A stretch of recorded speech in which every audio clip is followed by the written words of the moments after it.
What's the point of being alive if I can't eat good food?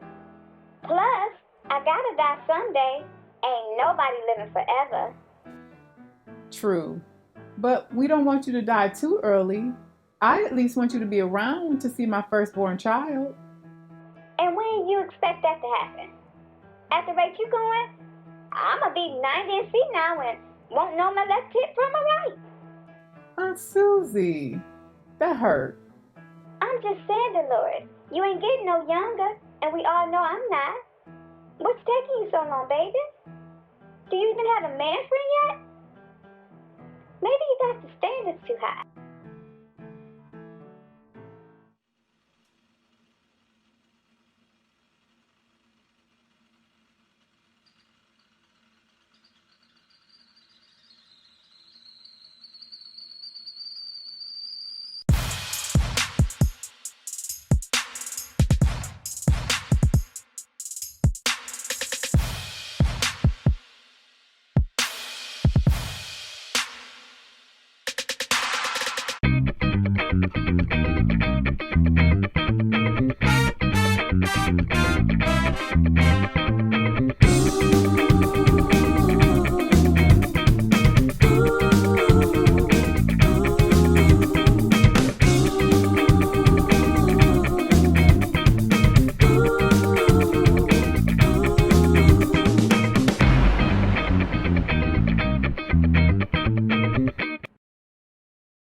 Well, hello, Curetia Washington, and welcome to Rock with Me.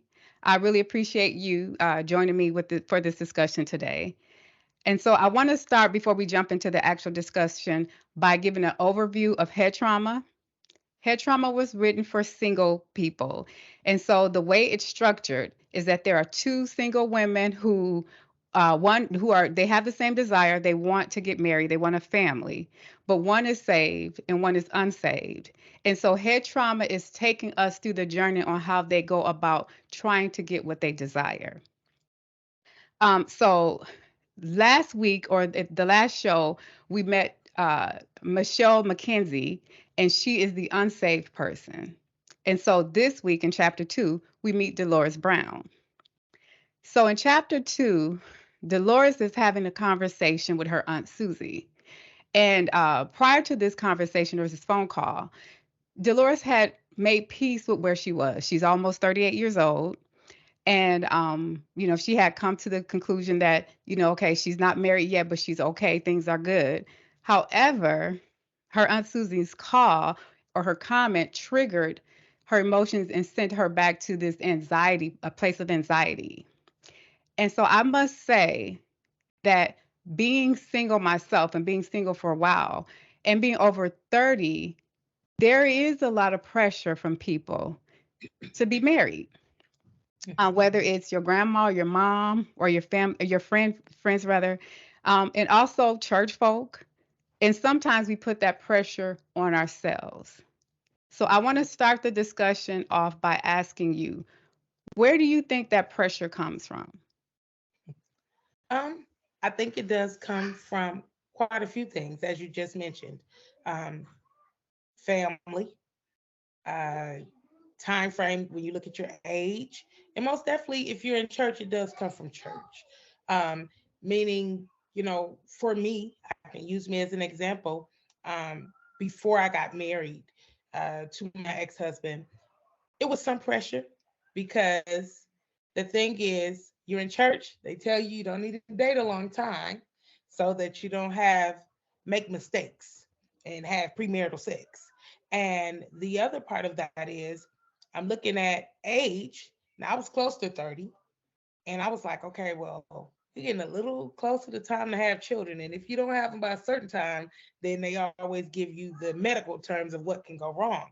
So there are some factors in that you feel pressured to get married for a few reasons. For me, most of it was me, because I got pregnant out of wedlock. And I felt like, okay, well, this is the person who I got pregnant by. He said he loved me. I love him. Let's make it work. And with that being said, I had also got out of church. So I knew what the biblical principles of what marriage needed to be because I was getting back into church and I knew that that was a priority for me. So I had my own self pressuring my own self to a degree because I'm like, well, I got the children, I'm pregnant, let's make it work.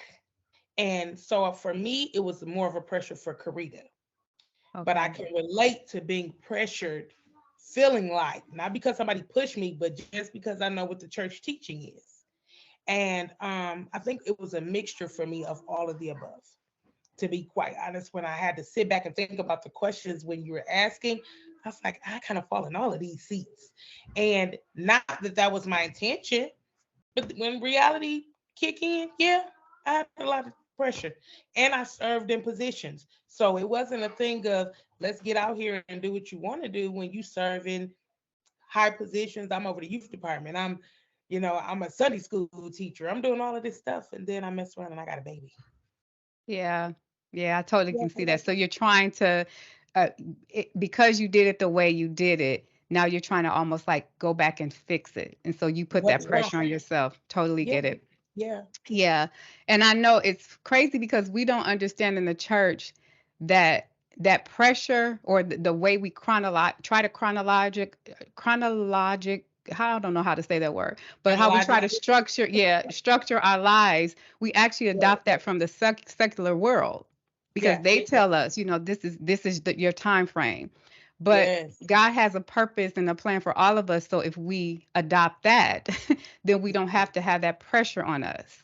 that part. And then the secular world, I would even have to say that this pressure kind of really comes from, I would say more of the America, because there are still like these arranged marriages in some indigenous countries where Yes, these it is. young girls are there, like 6, 7, 8 years old. They already are told you're going to get married, and so they would rather be scientists or doctors or even freedom fighters than to be married. And so they don't really, some of them are crying and some of them actually hang themselves. Some of them commit suicide because they Yes, don't want that life. They would rather just be single all the rest of their life and work and do something that they feel like, that can add value to life. But it's us here in the United States where we just feel like, oh, we got to be married. And that's something that we feel like if we don't do, our life isn't truly successful. yeah. And the pressure is so real. And I would say, speaking of people who have arranged marriages, they're probably looking at, listen, I've seen all of my loved ones, different ones, be in these arranged marriages that they didn't even want to be in and they're unhappy. So, yeah, a lot of them like, yeah, I'm good. I don't want to do it. But they have no other choice. Whereas we have freedom to make choices and decisions. And again, like I said, we'll put our own self in situations sometimes because we're stuck with the cares of this whole life and what it looks like Yes. based upon what people think versus how we feel, or hey, just realize and listen, I made a mistake, it's not going to work. And but because society says, when you look at the calculations of everything, of statistics, we feel like we got to fit in this perfect box. And to be honest, there is no perfect box as far as if you're deciding to stay with or not be with someone. You have to learn how to love you enough to be okay with whatever decisions you make. And that means sometimes you got to deal with the consequences. So sometimes we'll rather not deal or not fit in this, but just do what everybody else wants. And it's not okay and it's not healthy. And a lot of us end up in divorce or in bad marriages, and we're verbally abused, physically abused, all because we chose to do what everybody else wanted us to do Yeah. versus what we really should have done. And that Yes. happens even in arranged marriages, like you're pressured. And pressure comes in all shapes, sizes, and forms. It really does.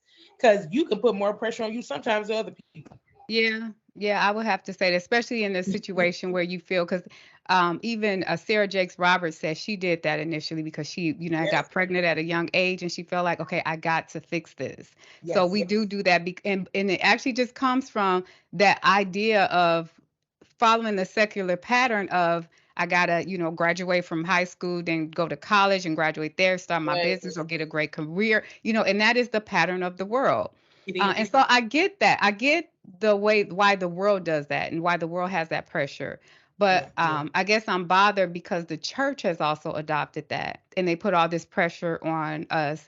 And then we find ourselves still because they said that, the church ain't no different as far when it comes to divorce than the world. So it says that we're doing something wrong because what God puts together, no man tells your son, What it's under. no man can tear asunder.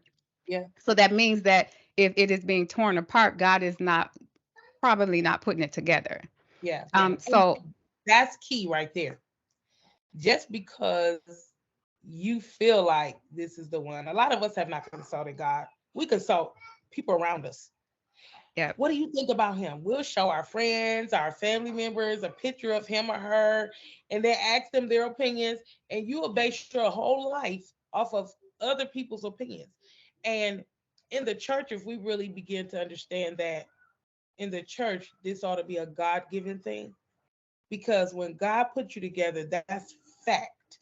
No man can tear it apart. But when we put ourselves together, and then not only that, because we go off of what God honors marriage, He does. However, He honors marriages, but it doesn't mean that He put you in that marriage. So you got to learn the difference between the two.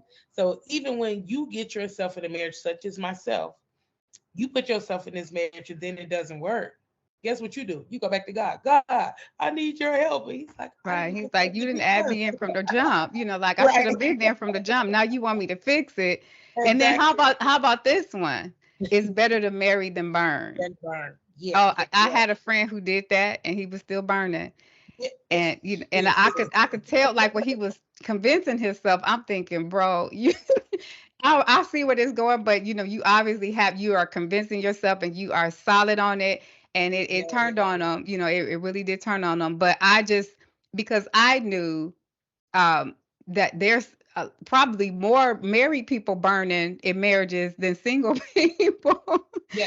You know what? And that's unfortunately. true. And I That's know true. even with me, like, because when you don't really like your spouse, you gotta either if you're obedient, because like me, for the first 2 years, I'm like, I'm not feeling you, don't touch me, get away from me, don't even look at me too hard. But then we had marriage counseling. He said you shouldn't do that, and I kept my end of the deal. For 10 Yes. years, even when I Yes. didn't feel like it, I would. And so I thought being single, it was going to be easy. Like, oh, but turns out when you're not stressed, uh, you know.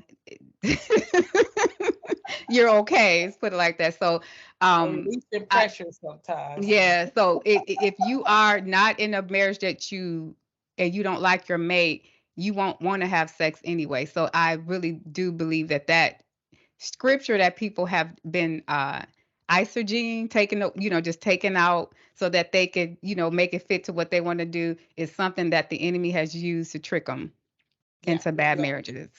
Yeah. You gotta know, like I said, like you gotta know that not what somebody say. You gotta know because you gotta be careful because the Bible does tell us we're not to withhold ourselves from our spouses. And so sometimes because we're upset, quote unquote mad, don't touch me. Your body is no longer just your body though. It's his body and your body is, so you don't get to divide. We don't get to do that, but that's what we do when we get in marriages that are not Christ-like. When you get into marriages that are, when I say not Christ-like, God didn't put them together. When you get in, You're unequally yoked. That's pretty that much what part, you're trying to thank say. you. Yeah. Yes. And when you're unequally yoked, you're fighting a battle. Yeah. And sometimes you're in a whirlwind. And I don't care what nobody says. When you're done, you're done. When you're Oh, tired, you're tired. So all of that stuff makes a difference, and we have to make sure that we put him first. Not what people say, not what yeah. church say, but you have to put God in everything you do. That's why he told us in all of our ways acknowledge him, and he shall direct your path. We do it the opposite way. We acknowledge everybody else. And then we Yeah. come back to God. And this is what happens when we end up in marriages that are not successful because we didn't put him where he needed to be in the first place, which was in the forefront. So because of that, we end up in situations like I was in. Maybe you and probably a plethora of other Oh people. yeah. Uh-huh. And it's nothing that it could be. He could feel the same way, because I'm telling you, when you come together, you really realize that this wasn't a God thing. You be like, what was I thinking? You know what I mean? And you want to put the blame everywhere else. That's why I said you got to know when the pressure is you or when it's all of the things around you. And a lot of the times we put the pressure on ourselves, because when you ultimately think about it, nobody put a gun in your head and said this, but you respected other people's opinion more than you respected yourself and God, Yeah, because I those are key factors. I actually knew I've seen a few people who had, great ministries. They were awesome preachers and ministers, Hmm. and then they got married. And I remember one girl saying she was being pressured by the leaders, and she was Hmm. like, "But he's not ready," and they were like, "But he's your husband." And so she ended up getting married, and I don't think it was that she shouldn't have married him. It was just timing. So timing is key too. There's a lot of things that we gotta deal with our traumas first, Yeah, and yeah, that's why it bothers me when when you get saved a lot of times, or at least this was the old way of doing it, because there's a new wave through with the church. We're doing things now. We're getting real revelation, but yeah, just in the old school church, as soon as you get saved and that you're attractive, in 6 months they're telling you, okay, now it's time to settle down, and they trying to match make you. um, yes, and that's not their. For one, the goal in church is not marriage, but it seems like they push that so much. It's Jesus. And we need yeah, to find Jesus, because there's a reason we're in church. There's a reason why we say we need help, because yeah, we're struggling with things. yeah, yeah, So we need him to clean us up first before we try to be over somebody else's life. yeah. Yeah. And you know what the thing is? Sometimes, because they say, well, again, our famous scripture, better to marry than is word. They'll Hmm. push you in a relationship, and you're gonna go with it because, well, mother said, Yes. and all we gotta do is pray because pastor said, all you Hmm. gotta do, yeah. But in this walk, in this Christian walk, I love how God individualizes us. When I'm looking at scriptures, this is where we have to come in and learn how to put your name in positions. When he said, look to the hills, that was me as an individual. Okay, Karita, look to the hills from which cometh your help. All your help comes from the. If I appreciate the leaders because I appreciate God giving them a word, but when he gives somebody something, it's literally a confirmation for what you already know. And Yeah. because we're so consumed, I think a lot of the times in church, we have made the people God versus God being God.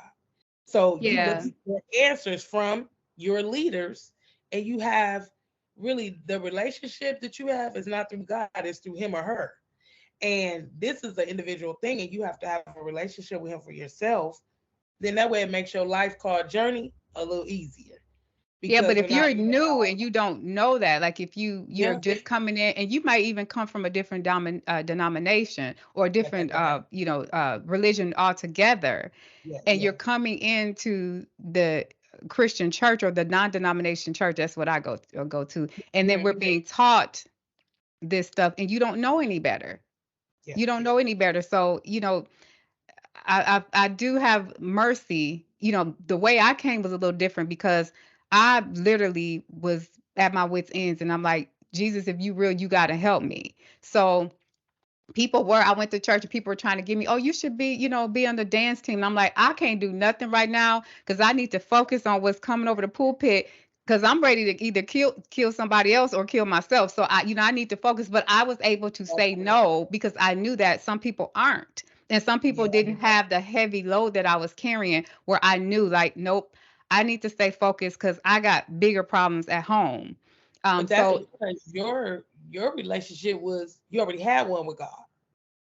Everybody well, don't. it wasn't deep yet. It was Okay, I, you I was just had the church religion, and because I'm strong, it was a lot okay, of things that I was taking on, and then I just got to a point where things got really heavy, and I okay, was ready to take my life. And in the basement is actually where I decided to have a real relationship with Jesus. It wasn't really at mhm, church. It was in the pile okay, of dirty clothes. And I Mhm. said, Jesus, if you're real, I need you to help me for real. And Mhm. that's when he did. That's when my real relationship started. So I'm just Okay. saying, like, the way I came to him, it was a little different. Where some people were just like, I'm going through, I lost my mom and I'm going to church. And they never, they may have grew up Catholic and been out for a while. And then they are Mhm. invited to our church and then they're being misled. So I have a Mhm. little sympathy for people who just don't know. I'm understanding a lot of us, we were just told the wrong stuff and we got into Mhm. situations because we're trusting this person because they said they've been saved for 20 years, they're preaching the word over the pulpit and they got bad information. Mhm. So we just been passing it around.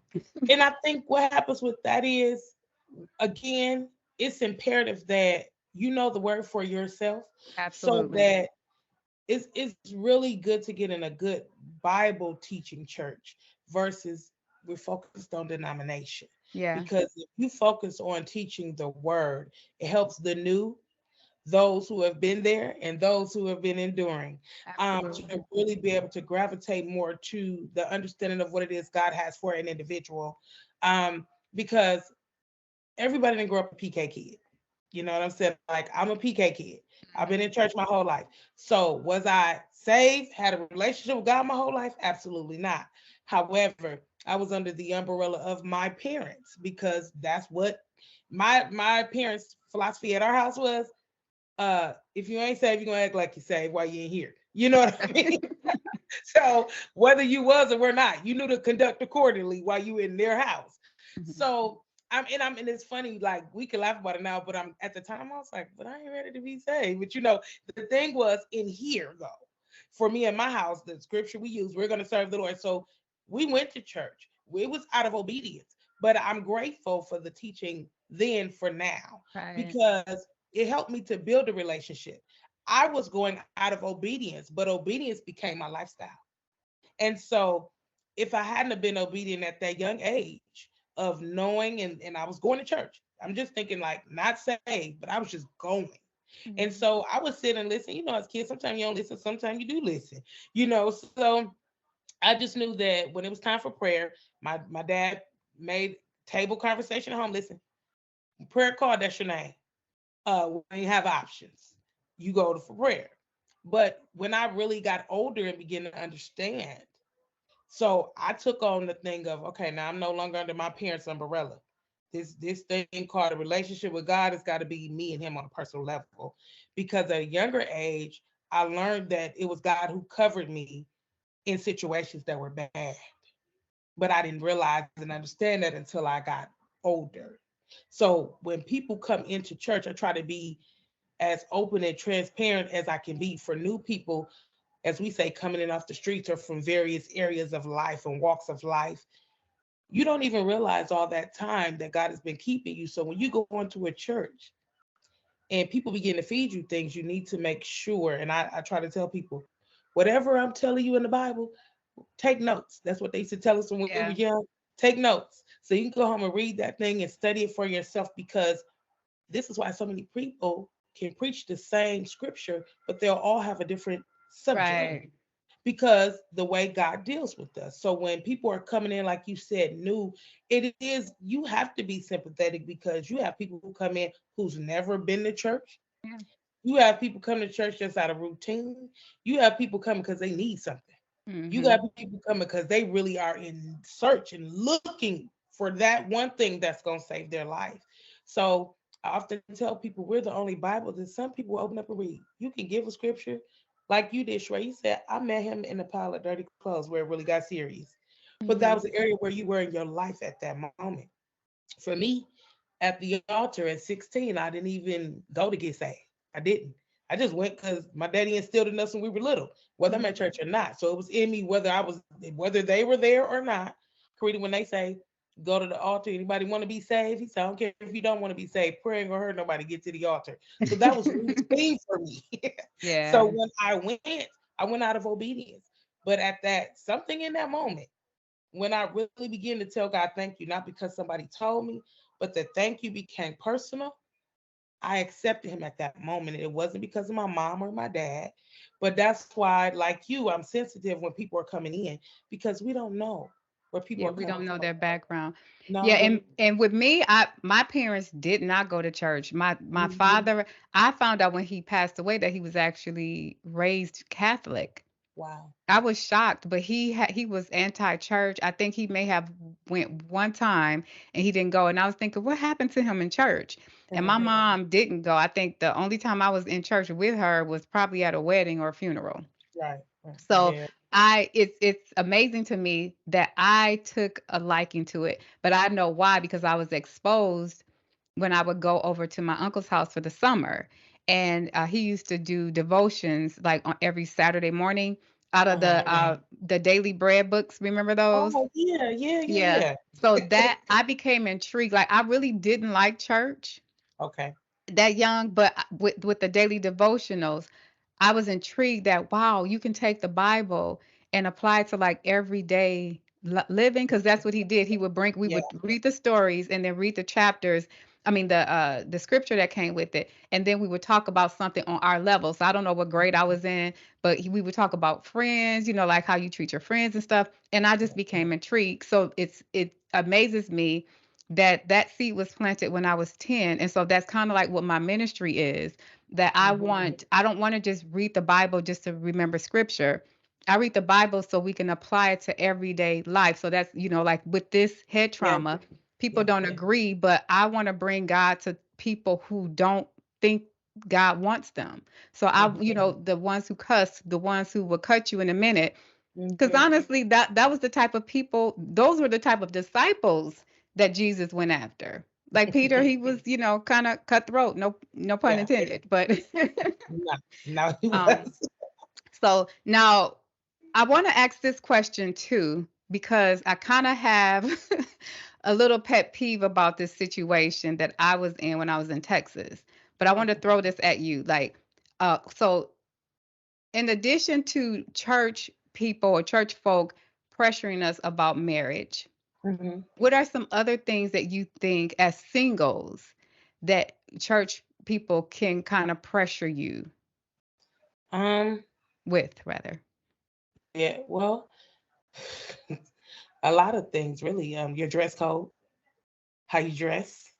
Don't wear that. That's too tight. You're showing too much. So sometimes you feel like, okay, so maybe I ain't gonna go to church because I don't got church clothes. Yeah, They, they pressure you about not going to the movies, not going to, don't go out to eat with just the boy by yourself. You know, when you're trying to even get to know somebody, those are things that church people perp. I get it. I didn't then, but I get it now.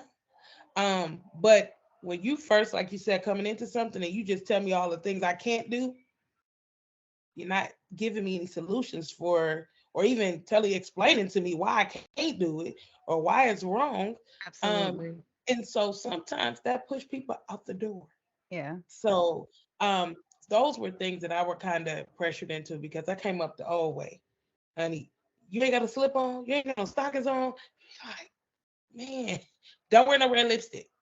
Don't wear no red nail polish. That kind of stuff was pressure. And when you're in a single mode, you're not necessarily trying to wear all these things because you're trying to entice people, but you're single. So you're like, okay, my skirt gonna be a little bit more fitted. I'm not gonna wear the big floppy shirts because they don't want you to show that your body exists. Um, you're sometimes it is what it is. I don't care what you got Yeah, on. absolutely. I've You seen know, it. Yeah. yeah. So those are things that I was constantly um picked at. I would say about certain things like that. And again, they were adamant about not dating, not unless you dated and married. Period. So it wasn't no you having a boyfriend. No, you date to get married. And if you're not dating to get married, don't date. Yeah. Yeah. Now I do believe that. Well, at least for me, like I tell guys I Oh, don't I date for agree. sport. Yeah, Yeah. I agree. But I'm saying like when you're new to all of this, that Yeah. just seems like it's bombarded. So if you take the time to explain to me why you Right. say these things, this is why a lot of times church folks go the other way because all Yeah. they got told was You can't do this, you can't do that, you can't wear this, you can't wear that, and no excuses just because I told you so. What? Right. Yeah, you ain't explaining it.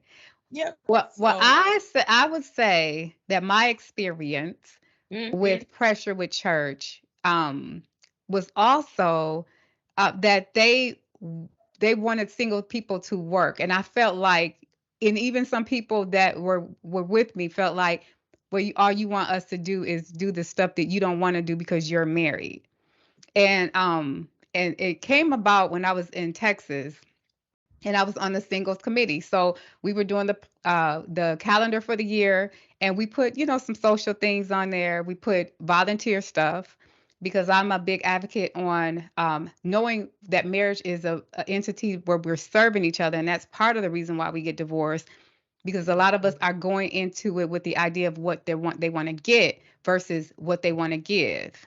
So if we both, we both are coming in there with the mindset to serve, we're covering each other's needs. And so I'm big on serving, or at least being taught to serve. So if we get in that groove, it won't be a problem. But then also that we need to heal. And so we put on there some panel discussions, and we called it hot. Open, honest, open, and transparent. And we had about 3 of the events, and they were awesome. Like, we even had men coming to them. And then we got word awesome. from upper church management saying, take those off and just plan social events. And so I'm like, why? Like, because everybody, I mean, this might surprise people, but every woman does not want to get married. No, they So don't. every woman does not want to get married. And so there were some women who, they were ready to roll their sleeves up, but they weren't, they were like, I don't want to get married. But for the ones who did, we need to heal. I mean, the ones who ain't either, but the ones who do, we need to heal. And I just felt like they had so many events for the married couples. They had so many workshops for them to keep them married. And if they would have focused on making sure the singles were healthy, when the singles got married, they wouldn't have to work so hard to try to keep them married, because two healthy individuals make a healthy marriage. And even if if one person is healthy but the other one isn't, you're still in a bad marriage. Mhm. So I felt like they had their priorities wrong. And then I just kind of felt like they were using us, because it was like, bump y'all just, serve. We need you to help with the 65 and up. And we didn't mind, but it's like, dang, what about us? Why don't Right. we You get the still want to announcement? fill apart. Yeah. Yeah. Yeah, it was like they didn't care about what we did, except unless we were serving. Like, Okay. unless we were serving them. So it was really not much that they were pouring into us. It was like, serve here, serve there, and yeah, y'all can do y'all events to get married. And she, it was like, when I asked the question, like, why are you having us take this off? The word came back that she said, well, this is how we got our mates. But that was like 20 years ago, and a lot of us are really damaged. So, and they didn't care, and so a lot of people were they were discouraged, and we didn't have a good turnout. But it was crazy how we did when we had the panel discussions. People were interested, and I You know just it why? Because people people need to be able to talk. People need to be able to express themselves, and through work, it's not always expressing because I'm working, yes, and you have to allow people to be able to express. And I feel like churches today, what it we have a cliche of saying that we say what it took back then, it takes that even more now.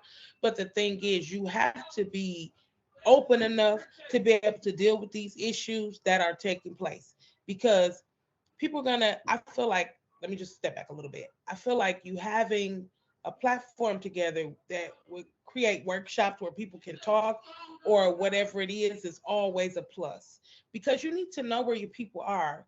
Then you need to know how to be able to gear and engage them and bring them in. So to shut down what it was, I don't understand necessarily why, but to shut it down and don't have a solution other than work. But you got people who are really battling some things. And to be quite frank, some of these people you probably don't need to serve because they really had an issue probably with this prior to this, where I got to go serve, not talk. right. They're not going to have a nice spirit about serving either because they got attitude. So Yeah. teaching I think some of the seasoned folk is what I like to say. Sometimes they feel like, well, maybe this is what they taught us in the church. You work and then he'll find you, you know. And it's like, okay, that's fine, but I'm more than work. I have a voice. There are things that I like to do. There are things, and not only that, if you allow the singles to do things such as speak their minds, you know then what to start gearing toward, even in prayer, even the things to help them where they're battling and they're struggling in these areas. And it will less likely keep people from going out the other way, making these mistakes and got to come back later, 5 years later, 10 years later. And you be like, where they get all these kids from? Well, you didn't have something for them. And we need things in order to be, because if some people are not strong as the next, No. some people, you know what I mean? So you were stronger. So you're like, well, wait a minute. I dealt with that before. What does the Bible tell us? We overcome by what? Testimonies. So Yes. if you don't allow us to communicate, you don't allow us to be able to speak freely with what's going on in our lives. And guess what else? All the married people don't have to be on the board of what the singles are doing. Find some single folk who can be over, what's happening. So that way, when they get ready to bring some things in, like your leaders come in and your pastor and first lady want to come in and share and do some collaborate, you can receive it because it's like, yeah, we dealt with that. And oh my goodness. And the Lord will give him or her a word to speak to these single people at the time who needs that because they've been able to verbally express and come together. So to shut it down, I don't agree with that because singles ministry needs to grow.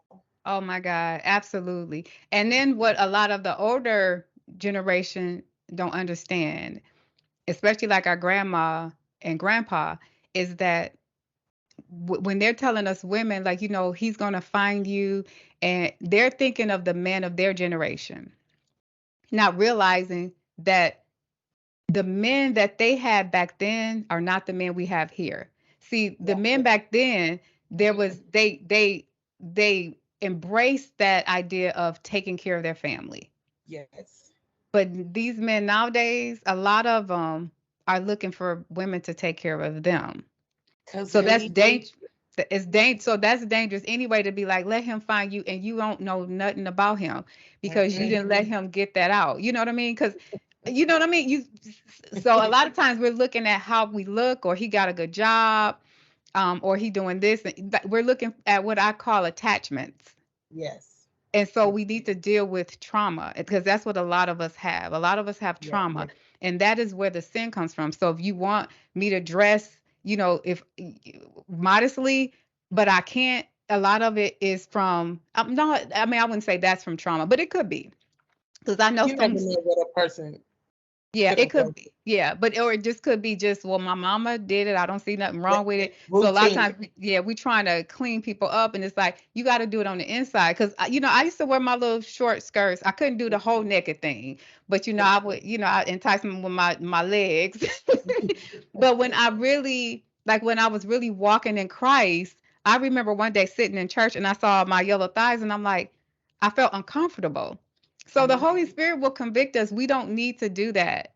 Right. And to be truthfully honest, I remember a family member. She was condemning this girl so bad for like how she was dressed. And I'm looking at her like, you're bashing her, but you're very overweight. So like we do that too. It's like one sin don't outweigh the next. So if you want people to have mercy on you, then you can't be bashing people, especially when they haven't even been in the church. Like she's walking in and Mhm. you trying to clean her up the way you want, but honestly, you're not cleaned up. Yeah. And so if you would, You gotta you catch get the what I'm fish trying to before you say? skin it. Yeah. Yeah, you gotta catch it. Then you can skin it. You ain't even we skinning them before we catch them. But And even we if we're gotta skinning them, in that case, even if we're skinning them, you're still, the fruit of the spirit is, one of them is self-control. yeah. And so you cannot get on her when you're missing a few of them too, is what I'm saying. You might got like the patience down a little bit, you might have that down, but you still a work in process. So we need to have mercy on each other. and you need to be more compassionate because your struggles may not be the next person's struggles, Yeah. but it don't mean you don't have struggles. And we have to be careful again in this walk that we're saying we're living, because we're talking about Christian walks even in trauma, but in the singlehood of how we need to, better ourselves in the church for singles. Right. Because every time somebody come to church, you want to talk about how they dress or how they look, or sometimes I found that people have been intimidated or even insecure and feel Yeah. like, well, my man gonna look at him. Well, your man probably should go back to the altar. You know what I mean? So That's it. don't tell me I gotta stop looking a certain way because it's possibility your guy looking at me. He need to be saved. Then go on over there because I'm what God is doing over here. Let me work on that because I wasn't thinking about your man when I got dressed. You know what I mean? So and I find that that's been issues for people. Mhm. So that's why sometimes people kind of harp on. That's why you got to be careful who you put over stuff. Because if you deal with insecurities and certain things, you probably shouldn't be the person that's the overseer or something. Or if you have low tolerance for things, you probably shouldn't be over that because you're going to need all of this stuff to be able to orchestrate and help people in various areas. Because sometimes I feel like a married person probably can't really relate too much in all capacities of a single person initially. You know what I mean? Because if you've been married 50 years, people looking at you could tell me how to stay married for sure. But how you gonna tell me about this single life? And, Girl. and you're not battling in that area. So again, it's the same thing when we talking about when it souls Christ. A person who's on drugs is gonna want to hear a person's testimony that was on drugs. Right. Because they can relate. We have to make sure we have relatable things when we get ready to oversee things or because Or condemn somebody, like would exactly, not yeah, condemn, but say, you don't know my struggle because yeah, you've been married for 50 years. So to tell me like you just, you can't be out there having sex with no explanation or no compassion, it's like, okay, then, let's see if you can do this. yeah, It's not easy. And honestly, I know that's what God was calling me for because I was married for 12 years and I've been single for 15 years. And he actually told me, like, in my head, after I got divorced, I was over him, but I knew I needed to heal. So I said, or heal some more, or just, make sure I was okay. So I said, well, God, I'm gonna take a year off and I'm just gonna serve you. And I, was thinking in my head, okay, by year 5, I'm gonna be married. We in year 15. But Karita, he told me, he whispered to me, I don't know if it was 6 months or close to the year. He said, you're going to be single as long as you were married. And I said, the devil, I rebuked it. I rebuked it. So in year 12, I'm like, Lord, what happened? He was like, I told you, back then you didn't want to receive it. So I had to show you better than I could tell you. And yeah, here I am. And I know the struggles of singlehood. yeah, I know the struggle. So, I have a lot of compassion. And I know had I just went into marriage, I probably would have been harsh on single people. I probably yeah. would have been harsh. Like you keep yourself. So, but now I want to ask this question Mhm. next. Have church folk ever made you feel like you have the singles disease? And I don't know if you need me to explain that, but let me know if you do. Sure, explain it so. Okay, so it's kind of like they're cool with you when you're single for a year or 2 years or Yeah. maybe 3. But when you Mhm. reach in 5 and 6, they looking at you like something is wrong with you because you ain't married. You doing something wrong. So Mhm. have you experienced that? Yeah, and I also have experienced them trying to play hookup. You need to get married because so and so got married. And I'm like, okay, so and so get married. Thank God for so and so. But they haven't came across. Or again, you need to lower your standards some. Why I gotta lower my standards? Because I'm still single. I'm single by choice. If I decided that I just wanted to be with anybody, I could have done that. So yeah, people have treated me a little different because I'm still single and not married. Especially the mere fact that I'm almost 50 in about a few months. So yeah, I've been treated a little different. Some I won't say standoffish, but I will say that they'd be like, well, it's just gonna be all the couples going. So I didn't know if you wanted to go. Yeah, I Yeah, get that too. yeah. I've gotten that too. And I'm like, okay, and I'm okay with staying in my lane because I do understand something. I don't sometimes want to feel like the third wheel, so I'm okay with that. But people should be careful when they throw that out there because it does make a person feel some type of way sometimes. It's like, well, I'm really okay with my singlehood. Are you not okay with it? Because sometimes you make me feel away, and I've had to tell people like, listen, that's not the priority on my list right now. I don't think people believe it because, like I said, I pray, God, help me to be okay no matter where I find myself in my singleness. And he did. And Yeah, I promise you, I am okay. I don't want to just get married to be married. I want to marry. So, but I believe people deflect how they feel on you. And so they feel like, well, if I wasn't married or because I'm not married, I feel this kind of way. So you must feel this way. yeah. And if we're And that, not careful, oh my God, that's I was key. saying if we're not careful, we'll take that on because I know I was rocking. I was like, I'm good, And like I said, I don't mind showing up if it's couples. I don't mind because I'm Sheree. Like I show up, we gonna tell jokes, Yes, corny jokes, whatever come out of me. And I'm cool. I don't need to. I'm not feeling no kind of way because y'all coupled up because I've been there and I know the phoniness. Because sometimes that not that I'm even like, oh, they phony. It's just I don't care because yeah, I realized even in my marriage I've judged other people's marriage thinking it was better than mine only to find out it was actually worse. So I've learned to mhm, keep my opinions about people's marriage to myself yeah, and just walk in my lane. And when I get married, then I can work on my stuff. But I'm not fit to be judging your stuff or feeling like a third wheel because I don't have what I think you don't have, and really you don't have what I'm thinking. So yeah, I don't want to. I pray not to be like that. Like I don't believe God calls us into marriage and then wants us to be stingy with our love yeah, because you single and I'm married. He didn't. We have the idea of that division thing, and so I think we shouldn't be doing. I know we shouldn't be doing that, and I don't want to be that person that makes a person because they're single feel like you can't be in my club yeah, or you yeah, can't hang out with us. yeah.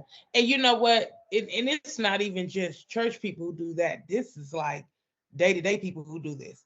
And it's funny because I have friends who are in church and friends who are not. And either side, I could catch it depending on the day. And I'm like, so do you want us to go somewhere or not?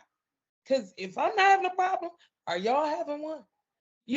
Because if I say I'm good, I'm good. If I feel away, if I feel uncomfortable, it most definitely won't be because you're married and I'm not. It'll just be your vibe as an individual, not because you're with him or her. I respect people's marriage and I respect boundaries. So if I feel like this is a moment, because my friends are all married now except me. So I went through that before and I was like, oh, I'll just kind of fall back because you getting to know your spouse. We can't hang like we used to hang. Right. But then now I find that people are like, well, I didn't invite you because I didn't want you to feel any kind of way. I'm like, did I ever tell you I felt some type of way? Yeah. Because I didn't think that was the case. And being single is not a disease. It's It's really not. Oh my it's really God. the best part of your life when you don't have to answer to anyone. And again, I want to be married. Let me just state that disclaimer. However, if I don't ever get married again, I have experienced what marriage is like. Yes. That's the good, bad, and the indifferent, the good, Uh-huh. bad, and the ugly of it. However, I wasn't bitter, so I'm really okay with being remarried. But if I don't, I am so confident within Curetia that I'm still as well. And I'm It, grateful to God for that part right there. Like a man coming into my life doesn't make or break who I am. I'm still going to be confident in me because I have to love me. I can't you even do. teach him how to love me if I don't love me. So Absolutely. I'm not going to sit in anybody's aura that makes me feel like it's a plague because I'm not Girl. dating or I'm not and I have to remind people all the time, and I tell other people this too. Listen here, single is called choices. Mm-hmm. 'Cause Come on, nowadays, say this. like they say, girls are a dime a dozen, dudes are a dime a dozen, literally. That you got some waiting in line to come take a seat. But I have standards. And if I don't want just anything, I won't make the same mistake twice. Nothing I'm with personal you. toward anybody, but I'm in my own truth. I won't do what I did time one, time two. That's just me. Now, when you've gone through things, you've experienced life, you say, hey, can't keep doing the same thing expecting a different result. You got to do something different. So I'm going to sit down and I'm going to go ahead and wait. Now, it's been about 12 of them. I'm like, all right, Lord, come on now. But if he don't, I'm confident in Yeah. myself. And I'm that way too because I want the real thing. Because a lot Yeah, of us will settle for something, and we started out with this image. Well, I want somebody who will hold me, who would tell me they love me, and then they settle for something that don't do none of it. So it's like you're not even getting what you wanted. So why you thinking I'm doing better? Like at least being single, if I feel lonely, I'm supposed to. But when you exactly. married and feel lonely, and I've been there, I it's have the to worst feeling because it's like in it's the illegal world. spiritually Yeah, to go and date somebody else. So I'm stuck with here, and I got to serve them. So I would rather be single. I really okay. I am okay with my singleness. And I yeah, have been for a long time. yeah, yeah, Because I've had men, tell me, oh God, God told me you were my wife, and yeah, I checked it out. I'm like, you ain't, I tested spirit by the spirit. It don't seem right. You said the math ain't Yeah, math. it don't seem right. Yeah, the math ain't mathing. And there was some guys that I believed, and then when I got up close, I'm like, no, that's not it. Yeah, So I believe you're right. If we're not content with ourselves, we're not going to be content with somebody else because they're going to bring baggage. Like all of us got it. And so we're not going to always be happy. Nobody can make us happy. I mean, some days I don't always make myself happy. So I expect this total person who just kind of meet me yeah, to make me happy all the time. That's not even I don't practical. It just can't happen. no. And you And know and what it, else it is? It's go ahead. happy is as happy does. You want somebody to come in here and feel all this emptiness that you had, but you had nothing to feel. We want people to bring stuff to the table that we can't even bring to the table. Right, that It's not part. fair. It's not fair. I can't expect you to come in here and make me happy when I've been miserable from childhood up. Sometimes you have this time to be single so that you can really learn you and you can really understand, So I appreciate my singlehood because it's taught me even more things about me that I didn't know. And guess what else? It also let me see things that I should have done different. Right. So take singlehood as an opportunity to learn more and embrace more and do more so that when you get with your spouse, whoever your significant other is, they're getting the real deal because now you really know. Absolutely. Because, some people, and I've seen this with a lot of women, Hmm. they'll dial themselves up, get their nails and stuff done, take care of themselves, even to the degree of when they get the guy, they're having sex with him like 90 going west, making it Hmm. seem like this is what you're going to get. Yeah, And then they get married, and all of a sudden, well, change. I was raped when I was 10.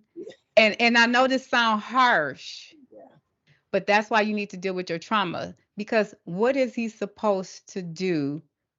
And I'm not Hmm. saying like if it comes up, I'm saying you don't even have any intentions of sleeping with your husband no more. Yeah, yeah, It's deception. And the yeah. enemy, if we don't work on our stuff, the enemy knows that and he leverages that as soon Hmm. as he can Hmm. to mess up our marriages because he hates marriage. Yep. So, Because he hates a unity. He doesn't like unity.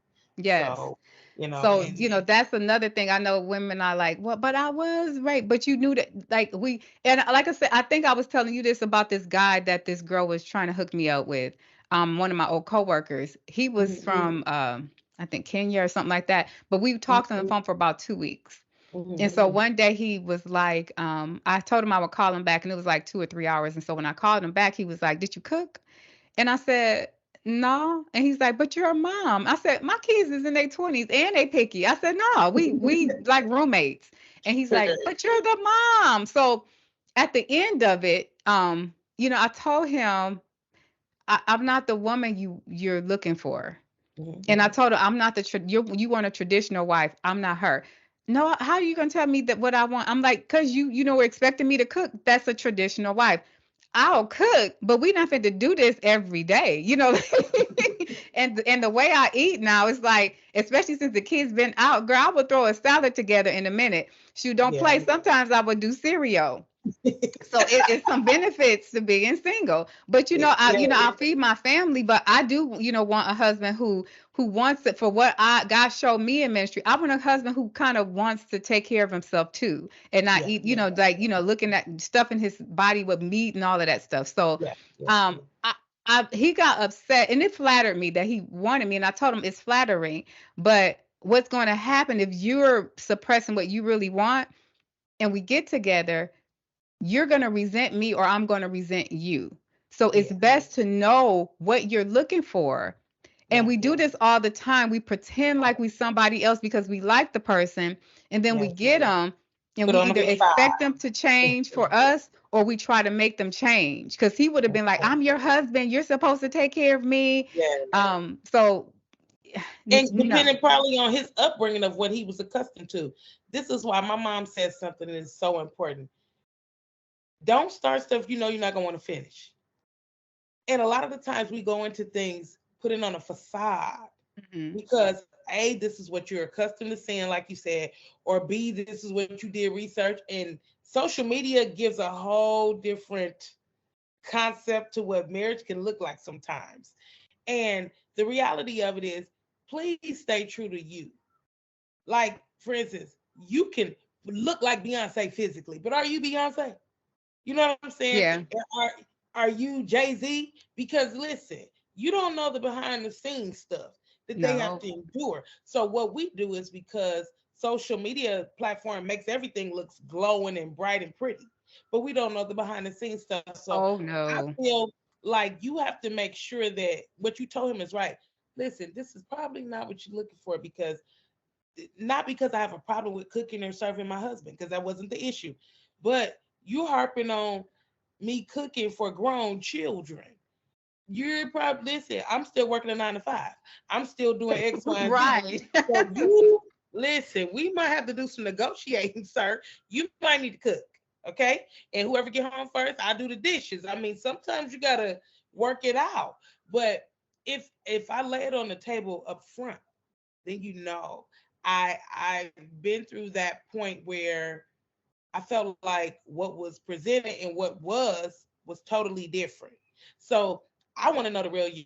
So like simple things, seriously. Like some people be like, ew, and it happens, it's natural. If you burp, I don't want you to be like, oh my God, I gotta hold this because I don't want her to get out You of here. It's you natural. human. You're human. Yes.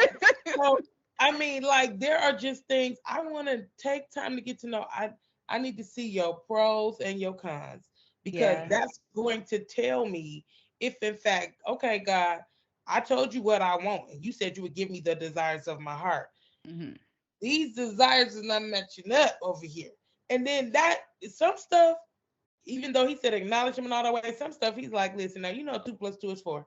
This person ain't even talking about they love a God, let alone love me. But you choose this person because you think you can save this person. No, when God gave me that revelation, I'll never forget it. I'm like talking like, God, what's wrong with your people? He like, first of all, Queenie, that ain't your job. He was like, if my son dying on the cross can't save him, this is your job. And it I was had so to learn simple. that too, girl. Yes, it was so simple. He said, your job is to pray, preach, reach, and teach. That's it. Yeah. So we get in these relationships sometimes with hopes that he or she will change. Yes. It, I can't change you. What you are is who you are. And what I should have did was took time to get to know the real you. Then I could have made a decision. I That can't. was, I would say, um that was the biggest lesson I learned in my marriage. Yeah. That I can't, like, I wasn't even at that point bitter. I'm like, I can't change him. Yeah. And he has the choice to stay there.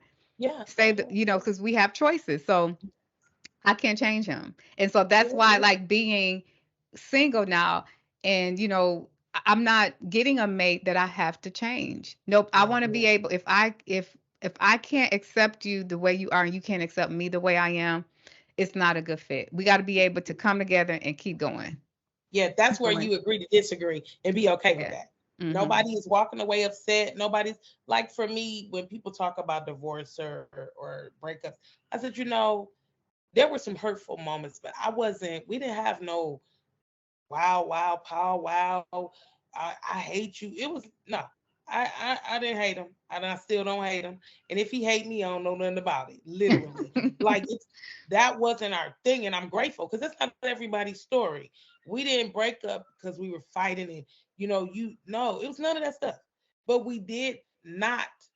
It didn't work. Period. And the best way to put it is when something doesn't work, stop trying to force something that won't fit because you Yeah. end up stripping it. If you try to force this boat, you keep turning. What happens? It strips. And then after that, it just keeps turning around and around. That's how we are. We try to force stuff to fit, and after a while, it just turns around and around and around. And you feel like you're on a roller coaster. Why put yourself through that? Get Yeah. off the ride. Get off the ride. Because when you put yourself in stuff, it becomes an ongoing thing. Well, it's something you gotta keep up, Control. I'm not even gonna lie. Like when we were going through the divorce, I knew like this was it. Because when he told me, he said, I went to him and I told him, something has to happen. Mhm. I'm feeling old. I'm going through stuff. The doctors can't find out what's wrong with me, but I know something is wrong with me. And so I said, either we separate or go to counseling. And so when he said, we're not separating, we're going to if we separate, we're going to divorce. And he said, you do, if you the one with the problem, then you go get help. And so then he said, I know what I'm supposed to do, and I'm not doing it. But Mhm. but you're going to still do what you're doing. That's when I tapped out. I was like, he's telling me he's not changing. Mhm. And Mhm. he's telling me that whatever issue I got, I'm on my own. Mhm. So I just came to the conclusion I got to follow God. I have to, because he told me that if I stay in the marriage, I would not be with you. That's what God told. He clearly told me that. And so I have been hanging on to this marriage because I was told God hates divorce, and he does, Mhm. but he loves us more. He loves us Yes. more. And so I walked away realizing there was warnings that I had, and I Yeah. can't 100% blame my ex because Mhm. I decided to walk over those warning signs. And that's the thing. So this is a scripture that I think set me free. I can say that for me. And again, nothing bad, but truths. He said, I make a way of escape, and I'm paraphrasing. Sometimes the door has been opened so many times and we've closed it. So if in fact I keep opening up this door, do I want to stay in it? So when I realized that the way of escape had been prepared for me, well, let's walk out. And at this point, we can walk out where don't we're not enemies. Now, do I like what you Yeah. did? Absolutely not. Am I okay with things that went the way they went? I gotta be. Because if I need to heal, that means I gotta let stuff go. Yeah. And I'm grateful for this. I don't hold grudges long. So whatever was done. And that's it. That's all. Was I perfect in it? No. I'm not even a perfect human. I'm perfectly flawed. So therefore, I learned that when you put yourself in stuff, you cannot keep waddling and going back. Listen, free yourself. Or even Let your blaming God, because yeah, yeah, and I know I didn't blame, because I knew I going didn't back, either. my grandma warned me. She warned Mhm, me in 5 minutes. She warned me. It took me 5 years to understand what she was saying. mhm, And I know he allowed me to go through that because he just knows how tenacious I am sometimes with, like, I got to make this work. And he had to let me go through that for me to have that revelation. Like, I can't change anybody, because I didn't only do that with him, but I do that sometimes with even my girlfriends. Like if they tell me this sad story about their mama, girl, I'm trying to be their mama. And it's like, girl, if you don't sit down somewhere, I knew that I learned that more about myself in my singleness. Yeah, You yeah, know, yeah, like, yeah. and that's one of the things I think that scares people, because in order to get to know yourself, you do have to be by yourself for a minute. That's why I said what I said. That's your time. Mm-hmm. So while people are thinking it's the worst time, it's the best time. Yeah. Because if we really would have thought about it, like, well, for me, I got married a little bit before I was 30. So I probably should have been doing what most people do, still traveling the world, still doing some things, because was I technically ready? Now I've been mature for a long time. But when I look at some of the things that goes along with a marriage, and I can look back now, there were some levels that I should have matured in first. And I can own that, because when the Lord told me that I had enough anointing to pray us through, I knew I did, but I tapped out. I was like, I'm tired. You I got can't do it. tired. I was over. I was like, I sign out. But you know what? Again, when things are not ordained by God, this is the stuff that we put this backpack on, and we carry all the stuff in the backpack. We like, well, we go in it every so often, pull some stuff out, and then we close it back up. This is what we do with our life. Like, no, drop the bag, drop all the baggage, leave it there. When God said, when we come to Him and He tell us, He'll throw your sins into the sea of forgetfulness. When you come to Him and you boldly at the throne of grace and asking for forgiveness, because you have to admit something, Hmm. and then He can throw it on in there. And I'm like, then your healing process can start. But sometimes we jump over in the sea, and child, you ain't ready for what you just jumped into, but you don't realize that until 2 years, 5 years, and next thing you know, you 20 years in something, and like, that's why you got people 30 years Jesus. plus getting a divorce. You be like, oh my God, they're getting a Yeah. divorce and been married 50 years. What? Yes. And Because I was able to get a sneak peek in the marriage before I got divorced. Before Mhm, that came up, maybe 2 years before. And I felt like mhm, God was saying, this will be you if you stay here. mhm, And so I was like, I don't want that. So he had literally had to walk me into walking away. mhm, And so, it's God does, he hates divorce, but he knows what's up ahead. And he did, I mean, he gave me warnings that I didn't realize it was the Holy Spirit at the time.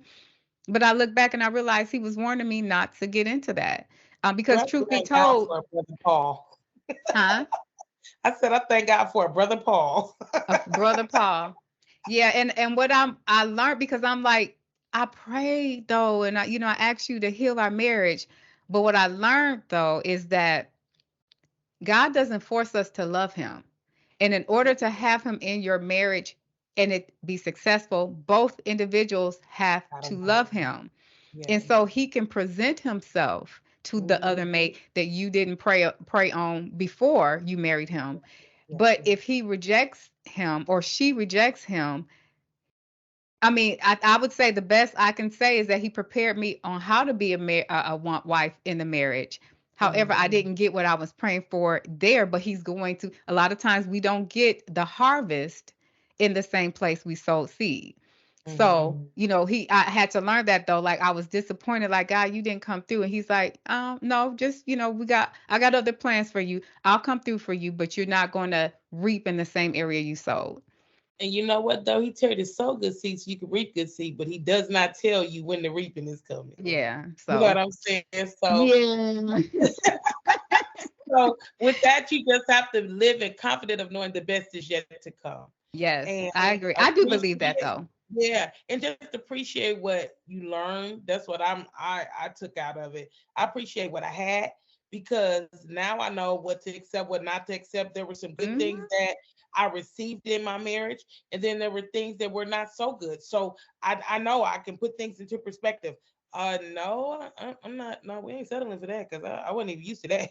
Or you look Yeah. at relationships, like my parents been together, the Lord allow 50 years come March. Wow. And nobody has been in a marriage 2 years, let alone 50, and haven't had to go through something. Yeah. So anything worth having, I tell people, is worth working for. But Yes. you have to have, both people have to be willing to work. And that's even for the people who didn't wait on God to put it together. Mhm. If you want something to work, it takes two to make that happen in relationships. Mhm. And that's even in friendships, like you said. Sometimes you got to know when to hold and when to fold. and be okay with that. And you don't have to leave something miserable, angry, mad, and all falling out. We ain't got to leave stuff bitter. Just walk away gracefully. Yeah. Because I look at what the Bible reminds me. It said, vengeance is mine, said the Lord. So some of this stuff we be trying to fight battles. I ain't even told us to fight. He Yeah. really did. He even told you to resist the devil and the devil will flee. So you know you weren't intended to necessarily have to fight. The Right. battle is not Yeah. ours. It belongs to the It's Lord. the And if we Lord's. learn how to, yeah, and if we learn how to really pray and seek God about things prior to, during, and even after, we'll get all the answers that we've been waiting for. Yeah, and going back to something you said earlier. You said somebody was telling you uh that you need to lower your standards. Yes, yes. That's been a whole topic like It that. now that bothers, like when people say settle down, that's what I think of. You want me to lower my standard. Yeah. And my thing is, I definitely pray, like, Lord, let me be reasonable. But my standard of man is just simply this. I want a man who knows he's flawed and that he's doing his best to love God with all his heart and all his mind, all his strength, because that's what I'm doing. And then Right. I want a man who can openly express how he feels for the people that he cares about. Yeah. And so that I don't think that's unreasonable. It's So not. I'm not settling that. And especially if God says when the enemy comes in like a flood, he raises the standard. So if God ain't Yes. lowering his standards, I'm not. Yes. And guess what else? And we don't have to. So I Yeah. am not, but we do have to filter that list through God, because I was, like my list prior was like I wanted that, but then I wanted a man who what was he couldn't be 1 year older or 1 year younger. And I wanted a chocolate man. I am so partial to chocolate. But I find like last year or a year and a half ago, I said, you know what, God, it don't matter the color. It doesn't even matter the age anymore. And I have never, Karita, I've never dated a guy more than a year older than me. Okay. All Okay. the guys that I dated was at least a year older than me. I mean, like, Wow. no, a year older than me. They never were, and I think it was because I was molested as a child. So I didn't want to feel like I was molesting anybody or they were molesting me. So they had to be like kind of like at my Older. age. Yeah. Yeah. But and being in my 40s now and talking to some guys in their 40s, I'm like, yeah, he's not even like as mature as my son. So Yeah. God, I'm gonna let you take this one. I don't know how to do it. That part. And I just want to be equally yoked.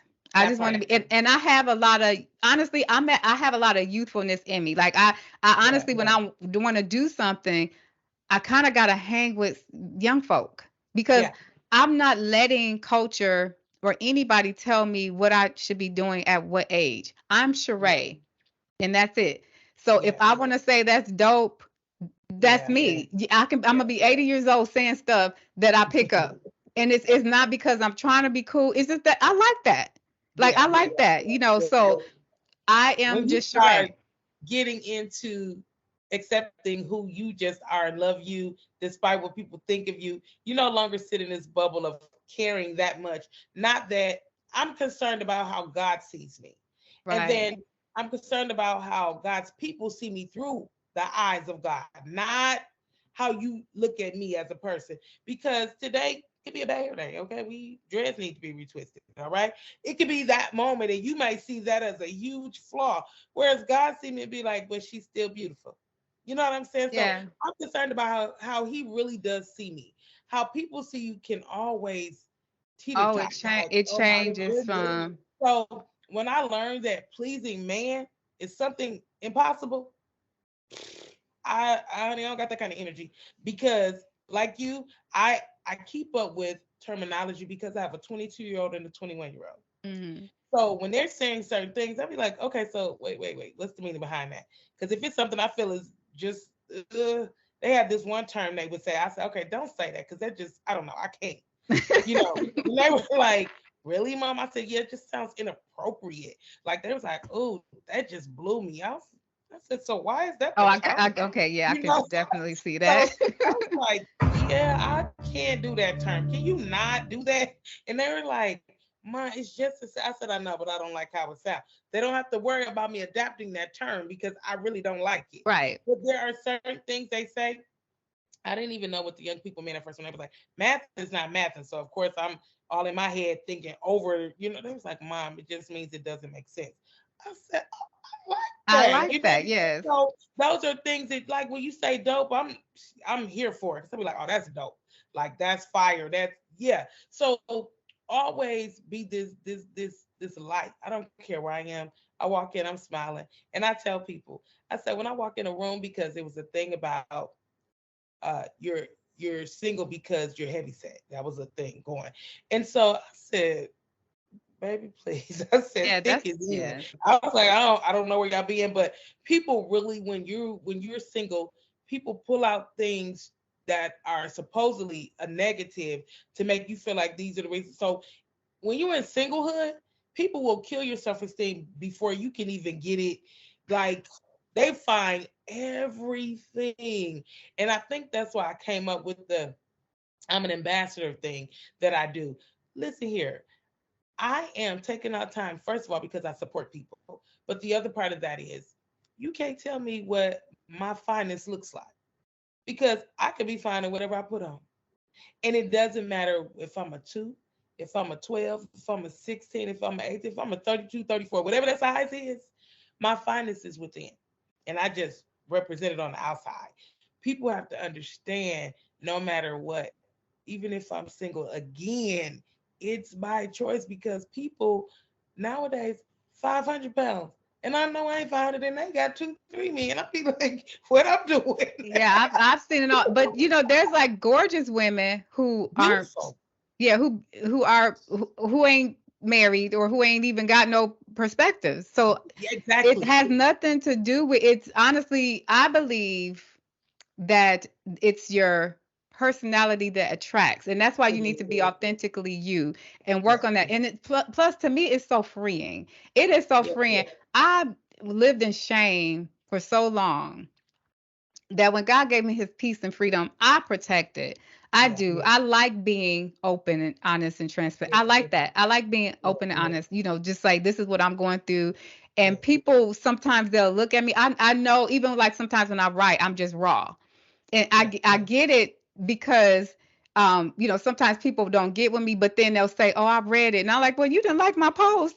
But I'm realizing that a lot of people they know, "Oh, you're speaking to me, but that's too vulnerable for me." Yeah.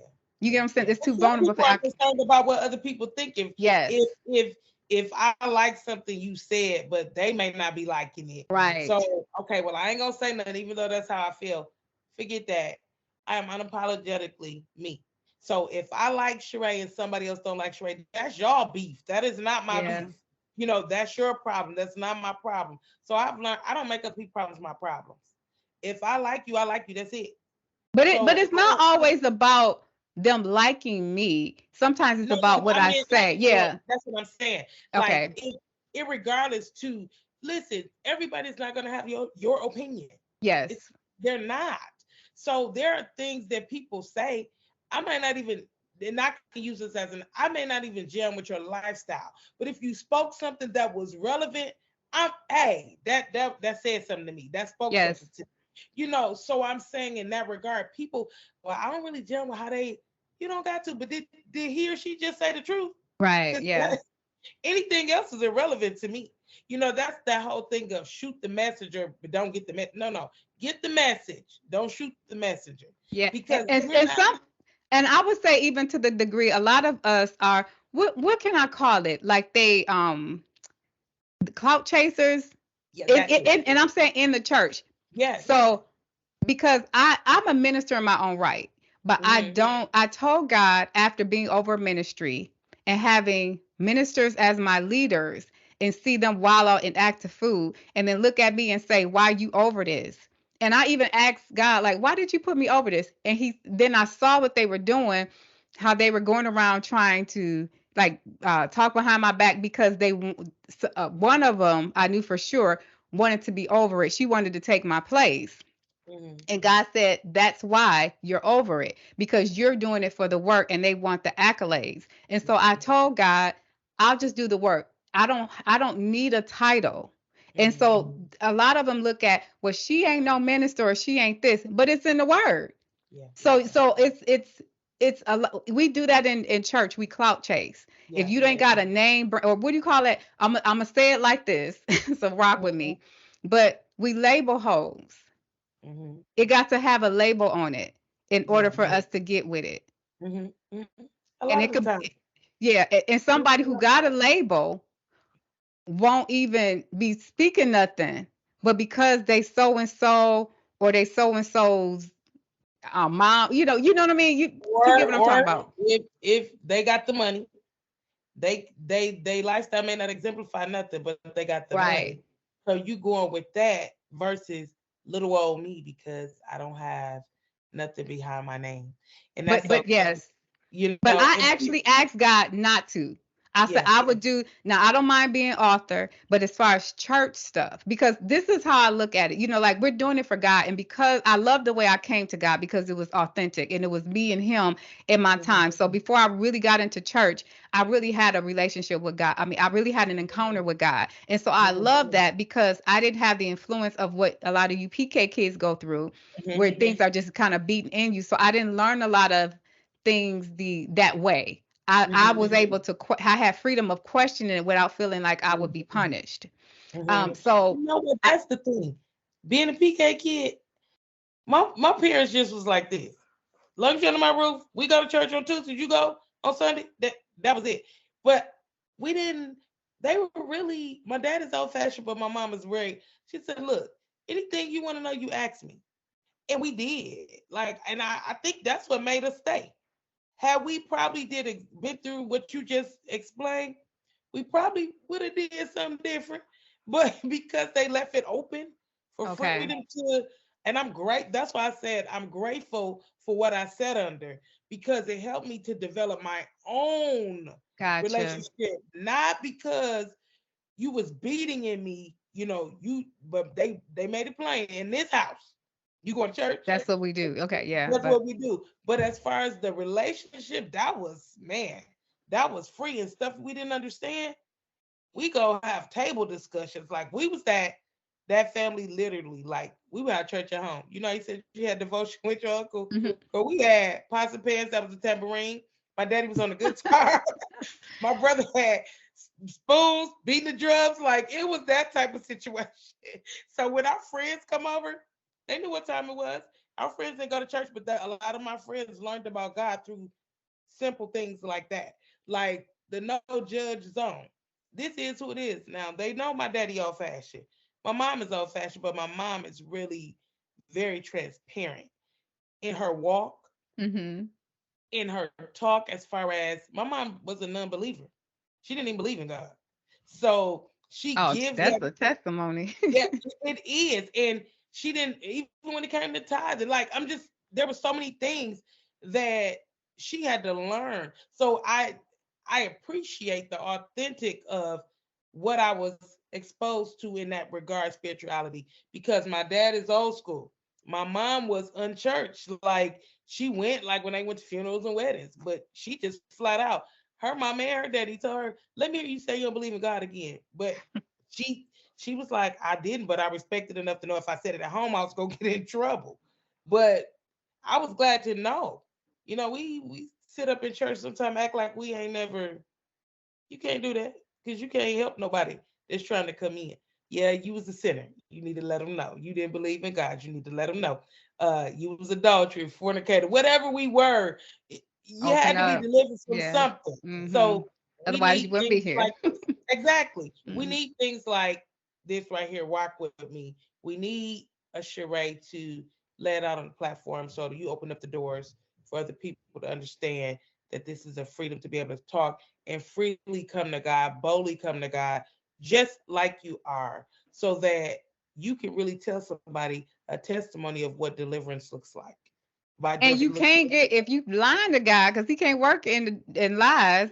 You I got to tell tell people all the the time, truth. Yeah. you can't So get delivered until you tell the truth. no, Like, you can't. So you got to be honest. He can handle everything, even yeah. to the degree of this. I wanted to kind of go into this with the question of what makes being single hard.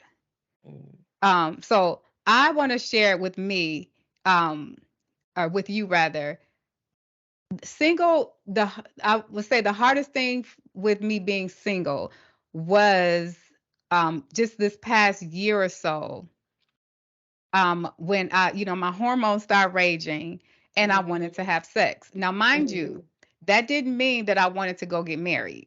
Right. I was just like, God, I don't see nothing wrong with masturbating.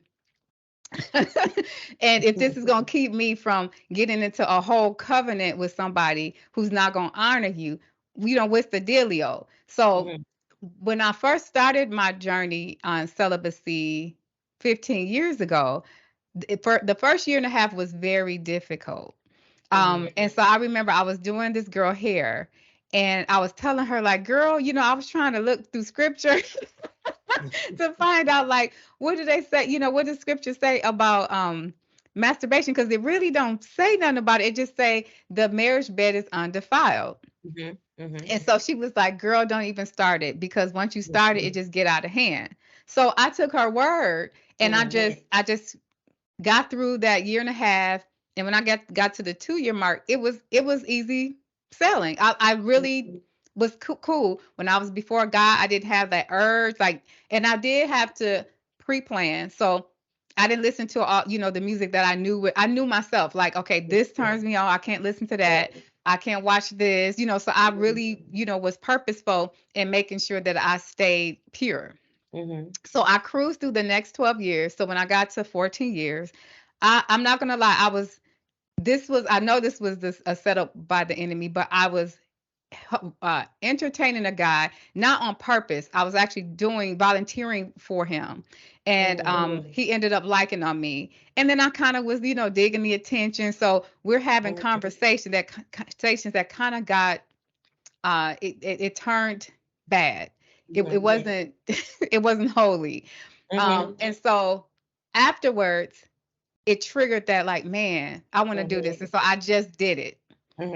So I knew what was going on, kinda, but I still was having a conversation like, God, I like this, And so I'm saying this because this is how real we can be with God, and He walks us through all things because He understands. Yes, so and this is not, we haven't been taught this in the church. So I wanted to know. I said, Father, you said your Holy Spirit teaches us all things. I want you to teach me and explain to me why masturbation is wrong or sin to you.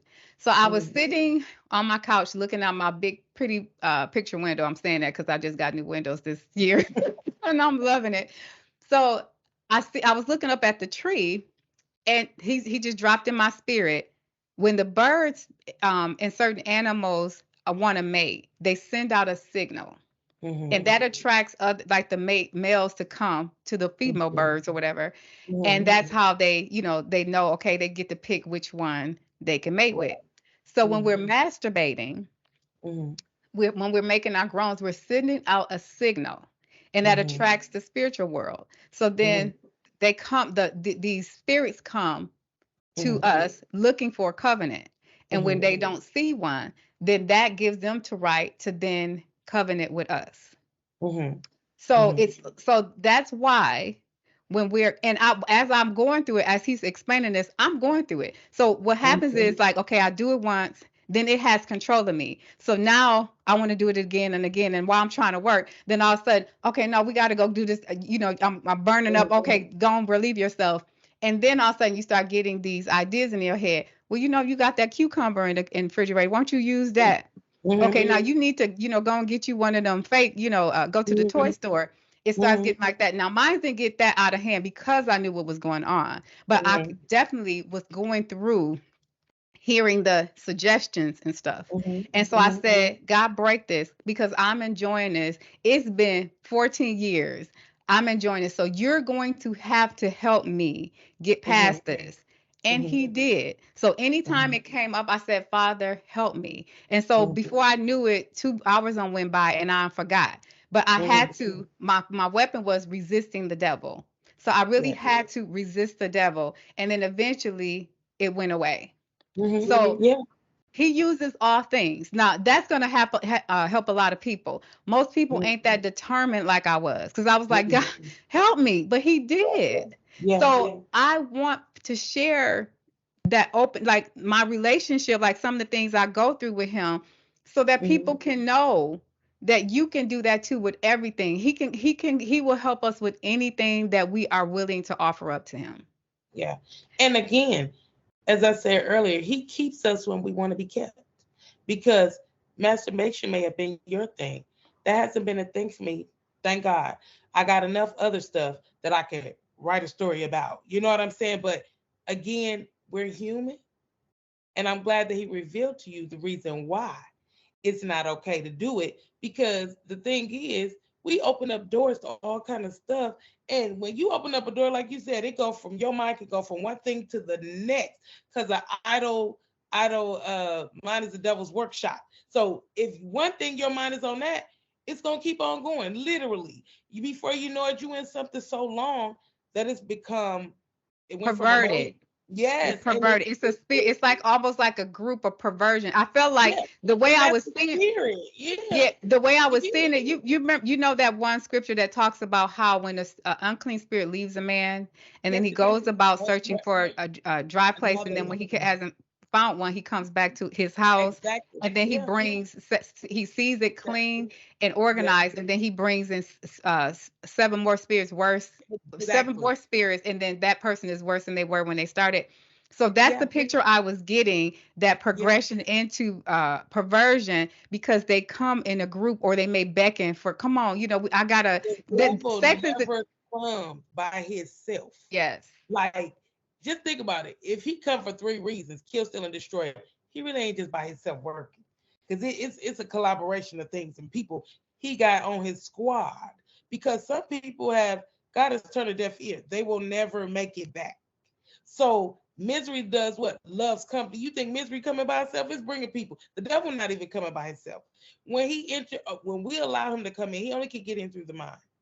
So you see, when you said he started to like think how you thinking about other things, and it was like, okay, God, now then I'm just paraphrasing. At this point, you probably like, okay, God, now this getting out of hand. So I really need you to help me with this because it's starting to overtake me. So this is what we have to think about when we begin to open up the door for things.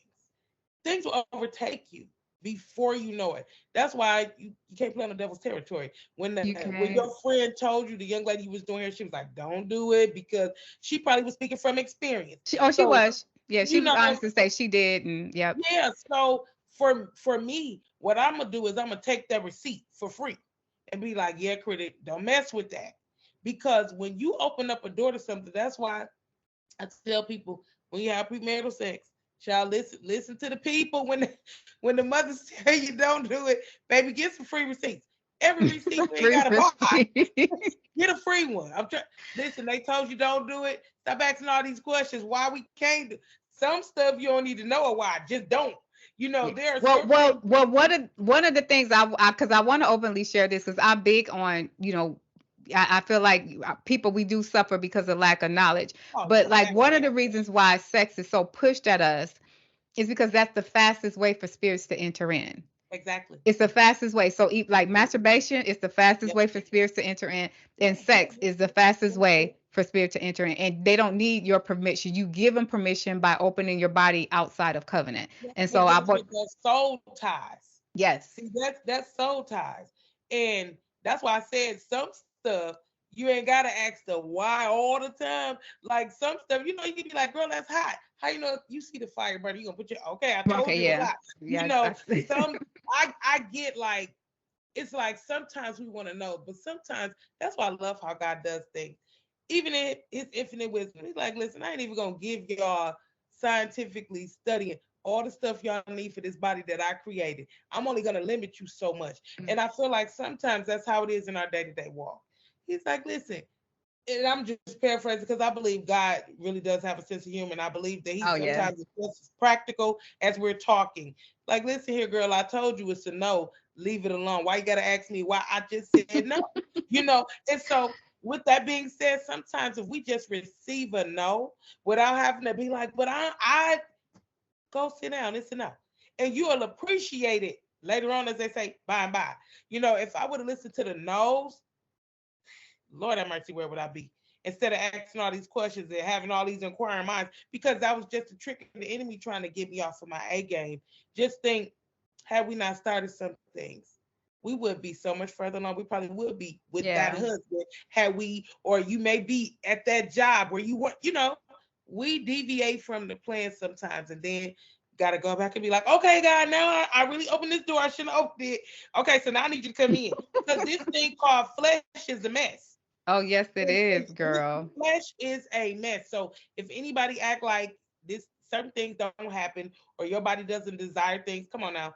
Let's keep it 100. Everybody body desire. You're human, Oh, so yeah. now not unless some been snatched out, the parts ain't there no more. Honey, you're human. Things. This is life. But Yes. if we really keep God in the foreplan, in the forefront, and if we really understand that we have people with testimonies, He's kept you all those years. That was Yeah. nothing but the trick of the But enemy. I had to want to be kept. And Right, like what I'm right, learning right. is because I thought the feeling would go away. But it's Hmm. not. Like we really offer up this stuff to God. And so Yeah. I get you how somebody can say, I was born homosexual. Like Hmm. they're born, meaning that they're born with the propensity to want to, Hmm. do that. But so Hmm. are murderers.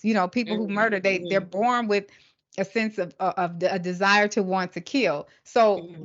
what God is saying is that offer that up to me. I'll help you through it. Like you have to want to be kept. I know Hmm. who I am. Well, I know I Hmm. have this desire, so God help me through it. And so it's offering up and saying, I like this guy, but because you don't like it, I love you enough to give it up. And so this is a love thing, and and people don't realize that that actually teaches you how to be married.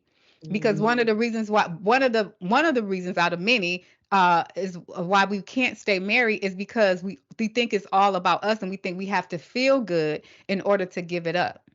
And it's not Right. like, we got to get our way. If it don't feel right, then I'm not happy no more. And then we out. That's not how it goes. Love has nothing to do with how you feel. It is, Hmm. I'm providing this because you need it, well, because you need it. I'm providing this because you need it. And I will go a little further to say that we all kind of come to the end of our love. And the reason why we need God in the middle is because when we run out of our love, then he says, okay, now pick up mine and do it because you love me.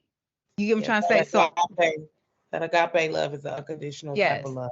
But we Um, have to love God in order to give it. So if we don't love that's God right. enough to say, I'm gonna do it because you want me to stay in this covenant, and I made a covenant not to just to this person because I don't like them right now, but I still love you. So help me, and so I'm going to I'm going to use your kindness. I'm Hmm. going to use your gentleness. I'm going to use your patience.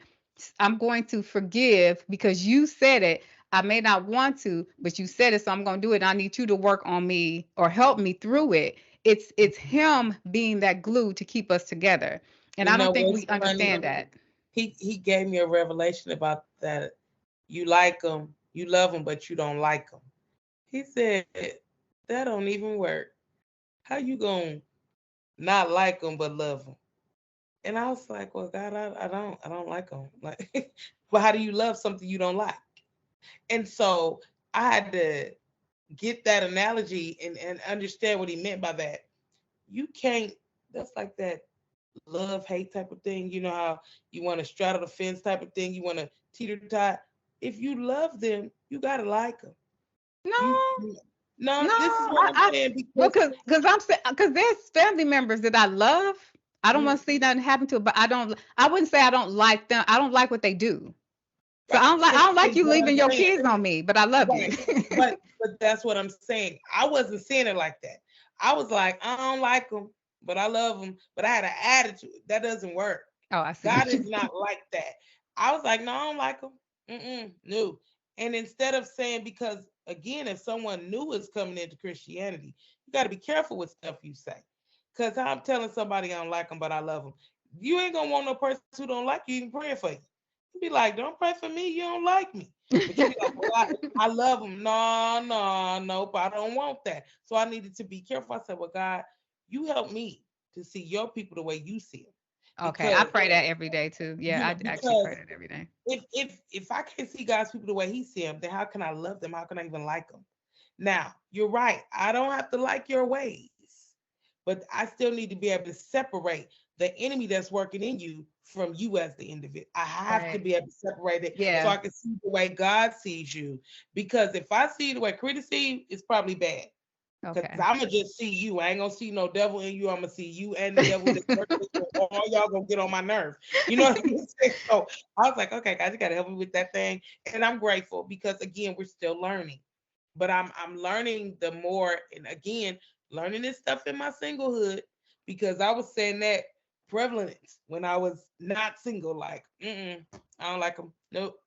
But when you go through your moment where you got a moment to digest and it's just you, oh, baby, you got time to think, you got time to evaluate, you got time to see things a lot clearer.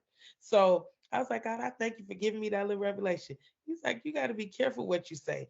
That's why he told us to be slow to speak and swift to hear. Sometimes we say things so fast, and Mm-hmm. we really didn't even hear what was said. Because you know, when you don't like a person, anything they say can send you over. Right. Yeah. They could be saying something Absolutely. right, but you because you don't like them, Mm-hmm. nah, they was making that up. You be like, but it was the truth. But And you because know what I'm finding? Okay, we gotta definitely when we pray stuff, like I've prayed things or said things to God through prayer during pillow talk with him. Mhm, So mhm. it's I say things I remember saying, God, it's just you and me against the world. And it came a time where it felt like it was just you, me and him against the world. So and I'm crying. I'm like, well, I did. But then too, I prayed, God, use me even when I don't realize I'm being used. So I was coming across a lot of this. I'll be having a conversation with somebody else. We cool. And then this person will be overhearing our conversation and they'll get offended. Or I'm telling somebody a story about something I did and they get offended. I'm like, dude, I wasn't even talking about you. Yeah. And they're being convicted by what I'm saying, even though it's not directed to them. They're offended. And they And like, that's why people putting on how many shoes they really don't force it. If the shoe fit, then you wear it. and that's so, And and I'm talking about folk who are believers. yeah, I And am so too. it's like you would think, and I'm talking about folk with titles. So Mhm. I'm thinking, if you know that I had nothing, I didn't know nothing about your situation, and I'm telling you about something I went through way out of town, and you Mhm. offended, you should know that it ain't me. That's the Mhm. Holy Spirit talking to you. But Mhm. I did say, because it was getting on my nerves, like, why am I having people offended and I'm not even doing anything? I'm sweet as pie. And God was like, but you pray for me to use you even when I don't know I'm being used. Mhm. So these prayers that sounds so good in our quiet time. It sounds like Mhm. God when He really do you like the one favor ain't fair. Yeah. And Yeah. then when stuff start not being fair, we don't see that on the flip side. How when you have favor, you got haters. So they Yes. won't teach you they won't treat you right. And that Mhm. is part of that favor ain't fair. Yeah. Yeah. Because you're gonna have some doors opened up for you, and somebody gonna be mad because the door was opened up for Yes. you and closed for them. You be like, but I didn't have anything to do with that. I just walked right into a blessing without even, But people on the other side, sometimes I feel like too. My pastor says this, and I find it to be true. He said, "Move up the next time so you don't get hit." Because sometimes we mad about the reality of the truth.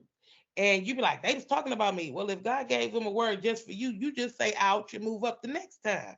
Because guess what? It was for you to hear it. We too busy focused on what somebody is saying and doing. And when it hit us, we're like, are you talking about me? Like, are you mad at me? And I didn't even know I was talking about your situation. Yes. You're ear hustling. You know what I'm saying? And so God must have needed you to hear that. Yeah, and And don't I'm not the kind of person, if you know me, I don't do indirect messages.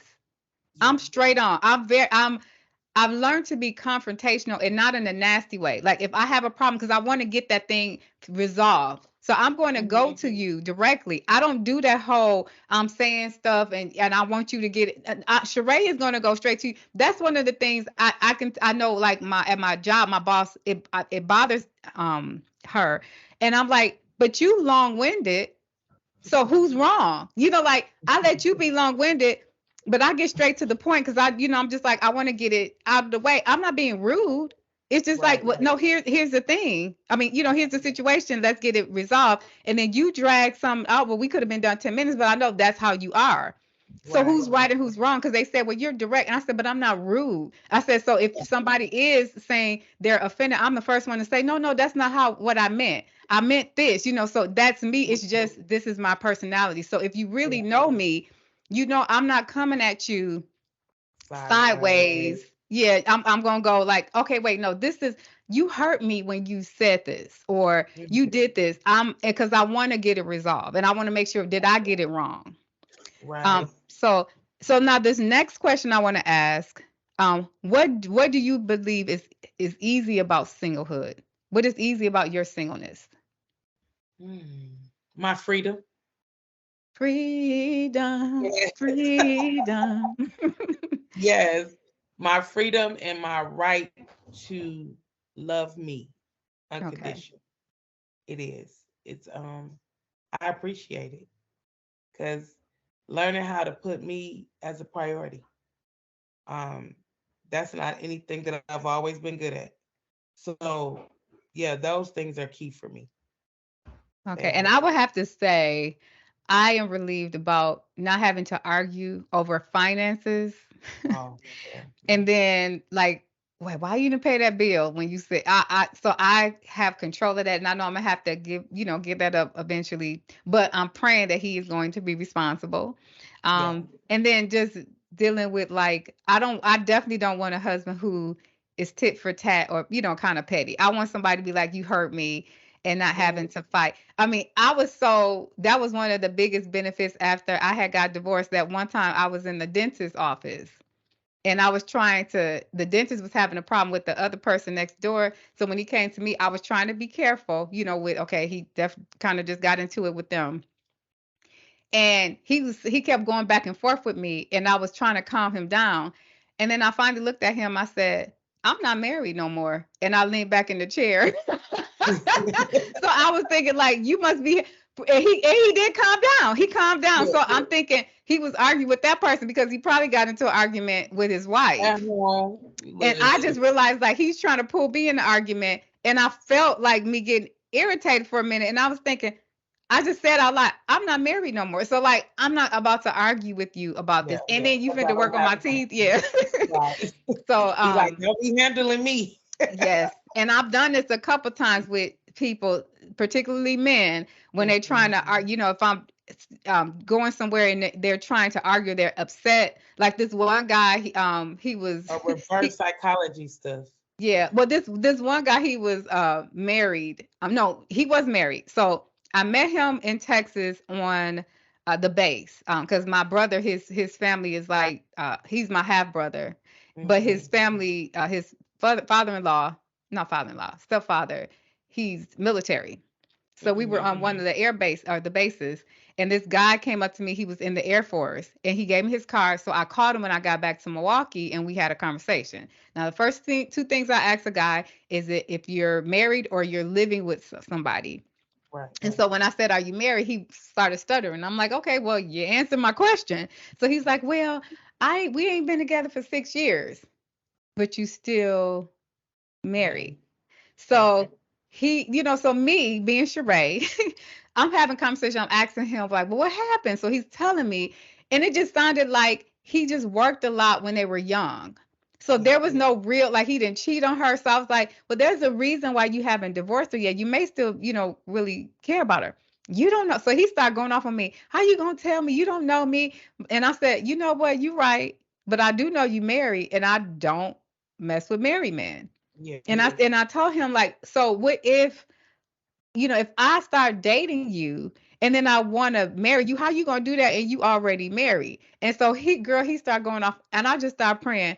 I'm like, girl, I ain't married. I am not married. I do not have to do this. And he just hung up on me because I was praying. I was like, I'm not going to argue with you. So not having to, like, have them heated discussion. I ain't going to lie. I never really liked arguing. You know what is funny? My ex probably would beg to differ with me. I could fuss by myself, but I think I inherited that from my dad. But No, I'm not a person who just fuss to fuss. Like you have to get me there. But we didn't do a lot of argument, but I could fuss by myself. Like, dude, so you just gonna not handle this? You gonna, that would be me. But when I said my freedom to put me first, I didn't do that when I was married. I did everything everybody else needed. And I found even in my singlehood, I was still doing it. Hmm. Like, still being that wife, even when I wasn't really a wife anymore. Still being that listening ear, even when I didn't have to. You know what I'm saying? And I was like, oh my God, like, girl, you got to put some of these hats down. Because if in fact I'm ever able to get married again, I need to really know, like, what are Karita desires? Yes. What are Karita wants? So Hmm. for me, loving me truly, taking our time for the things that I want, and I have to be concerned with what a husband need, children need, mother, everybody need. As a wife, you wear several hats. Hmm. And so sometimes married people envy, which is why sometimes they throw shade. They envy your singlehood because they can't solely just do them. So Yeah. I'm appreciating my singleness to be able to just do me, and I have to be concerned with, okay, did he eat? Oh, I don't want to cook today. I'm gonna just give me a chicken sandwich. The simple things become so important. Yeah, and that I And would say that was hard for me to adjust to because I was used to make like even when I was cooking, it was like I don't need to make all of this stuff.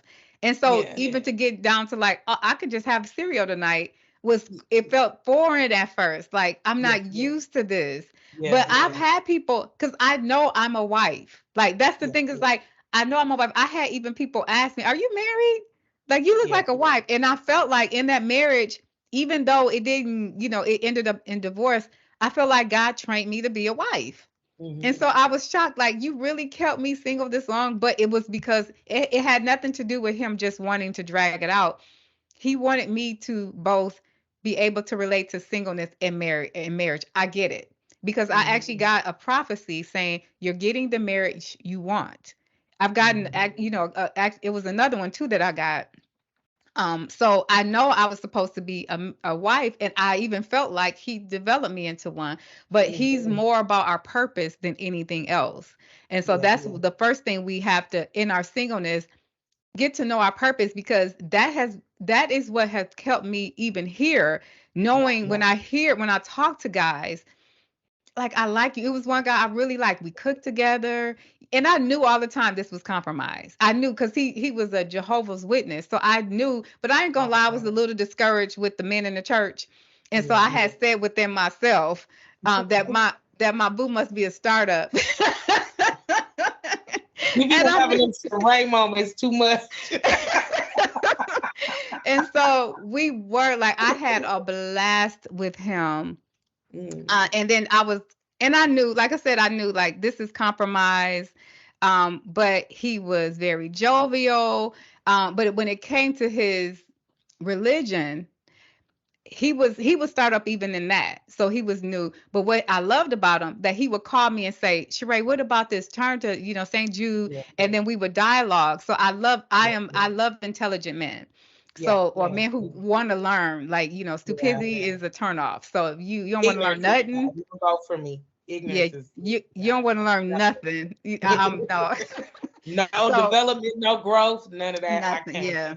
Yeah, So, yeah, but he did, but what God was showing me, and he even said it out his own mouth, he's competitive. So yeah, it was never about him. He was always going to try to win me over to his religion. And I yeah, would even say, like, dude, this is boring. Like it don't got no handles. Like I could not get with this. So I knew, like, but I was still like, well, he half of it. And God was like, I don't do stuff halfway. that's So right. I had to literally just fade him out because he was such a sweetheart. I'm a sucker for a sweetheart too. He was such a sweetheart. I mean, and we worked out together. But the cooking thing got me. Like when we were Yeah, cooking, I was like, oh, this is so cool. I never did that before. yeah, But I had to let that go because I knew. At the end of the day, it's our lifestyle. Because And I'm the not going enemy will come in and sabotage something to set us up for what can look good, and it's not authentically what God has in His divine plan for our life. yeah. So He had a lot of the attributes that you wanted, but He still wasn't what you wanted because the straddling of God, like this isn't a church thing for you. No. This is a personal relationship.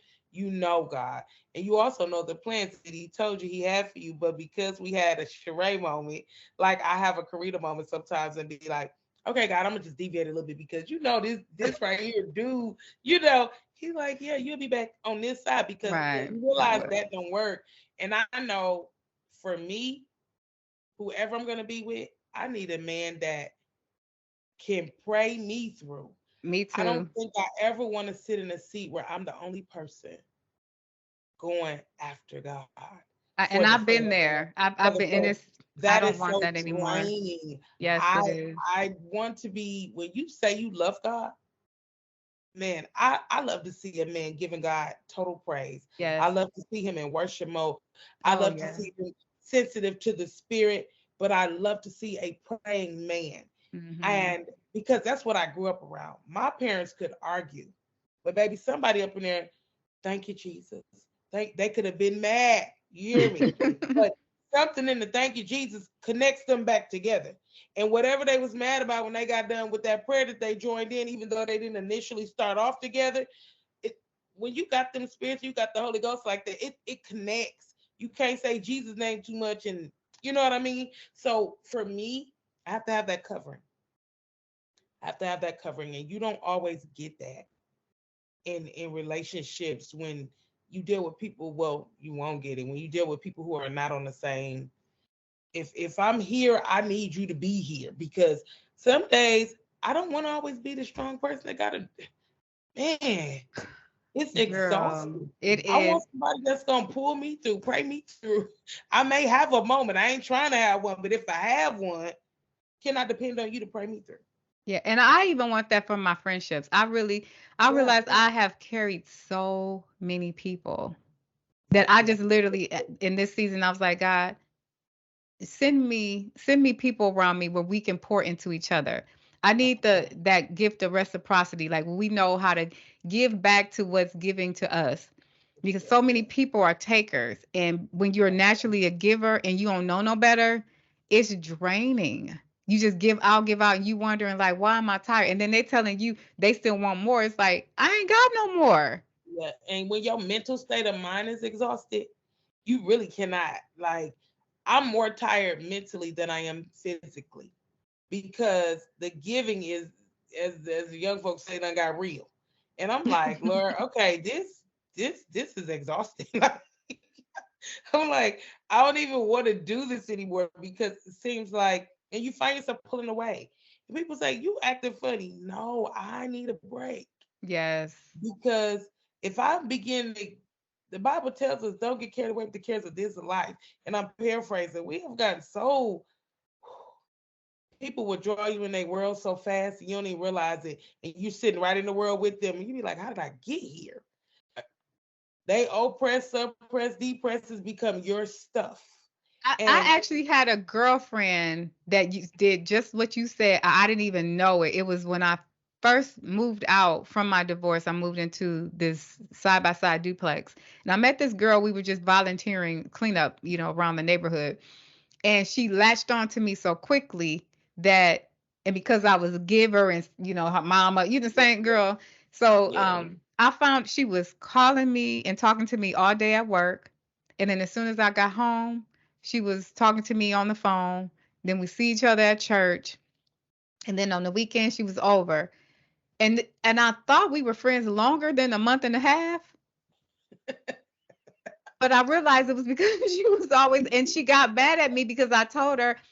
And we was arguing. That's why I told you, like, one of my things was like, girl, I feel like I'm married. And I told her, I literally told her, I broke up with her. I said, I can't do this.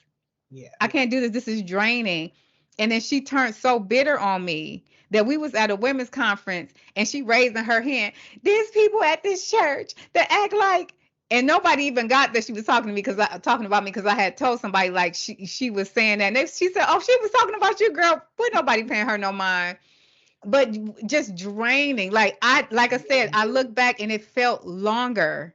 Yeah. But I only knew her for a month and a half. But she was just, and I didn't even know how I even got there. People will drain you dry, literally.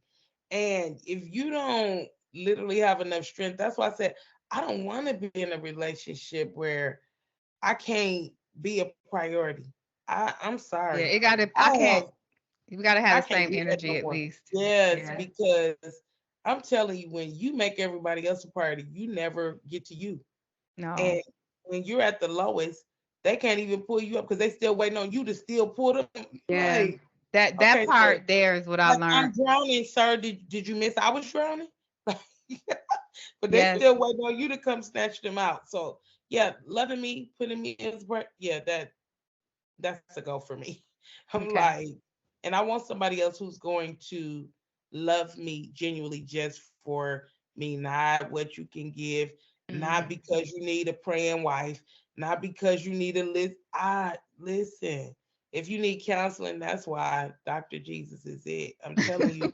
Like, I'm like, listen, they got counselors, they got life coaches, they got all of that stuff. And a wife can be so many things, but don't come in draining and looking for all of that. Yes. Like, let us grow to something first. And then if you at that point, I can be like, okay.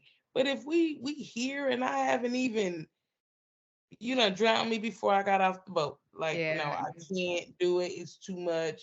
And I just feel like people, they overtake you, you know, and I don't want to do that. I Especially don't. when you're nice, like when, and because Yeah. with me, a lot of people be like, they get mad at me because, being nice, you attract a lot of manipulators.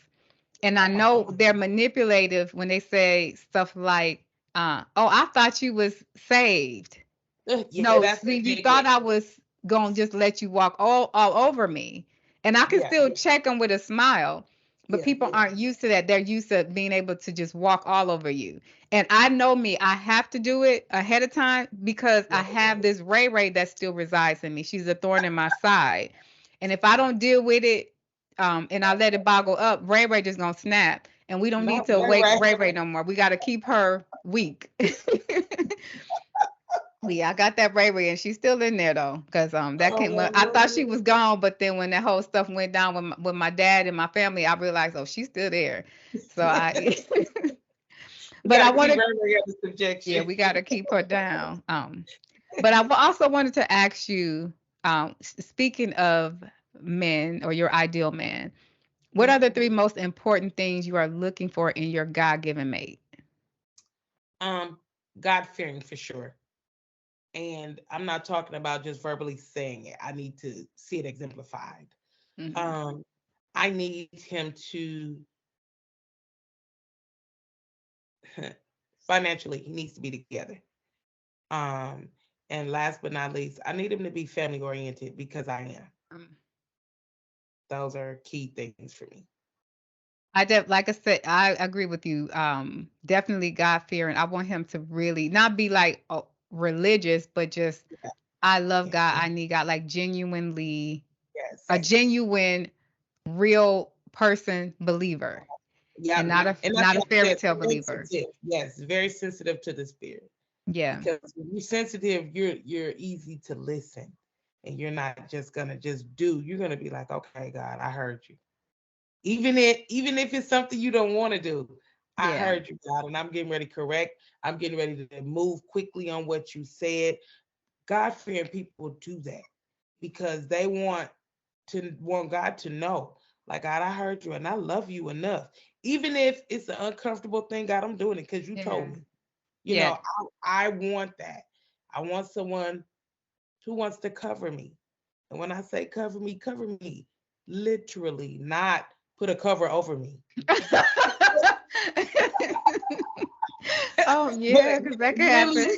yes, but really cover me. Want what's best for me and then us as a unit, because that's important. Not when I get to her, or if I don't, or let me get me out the way first, or no, no, mm-mm, Yeah, no. and see that kind of person, it's easy to submit to because I don't mind submitting, but Yeah, don't take us through stupid stuff yeah, because you don't want nobody else to tell you what to do. So yeah, you're gonna do it your way, even though everybody you done had your brother tell you, you warned you, and you had your mama warn you, you had your uncle warn you, but you still gonna do you, even though what you about to do, you ain't even made no sense out of it. You wanna yeah, explain nothing to nobody, you gonna do it because you want to do it. That's yeah, a hard man to submit to. yeah, And so I do want a man who's I don't mind going through if you, for one, you said God told you to do it and you have yeah. the my best interest. You showed that in other places. Yes, right, Um, right. and then I know with me, I definitely want partnership. I want Yeah, somebody where we can do stuff together. Like we're in it together to feel like yeah, we're a team, we're a real team. I never want to be married again and feel single. I don't want to Right. do Oh, I because I can don't stay either. single. I can stay Yes. single. That's why I Mhm. said family, very family oriented.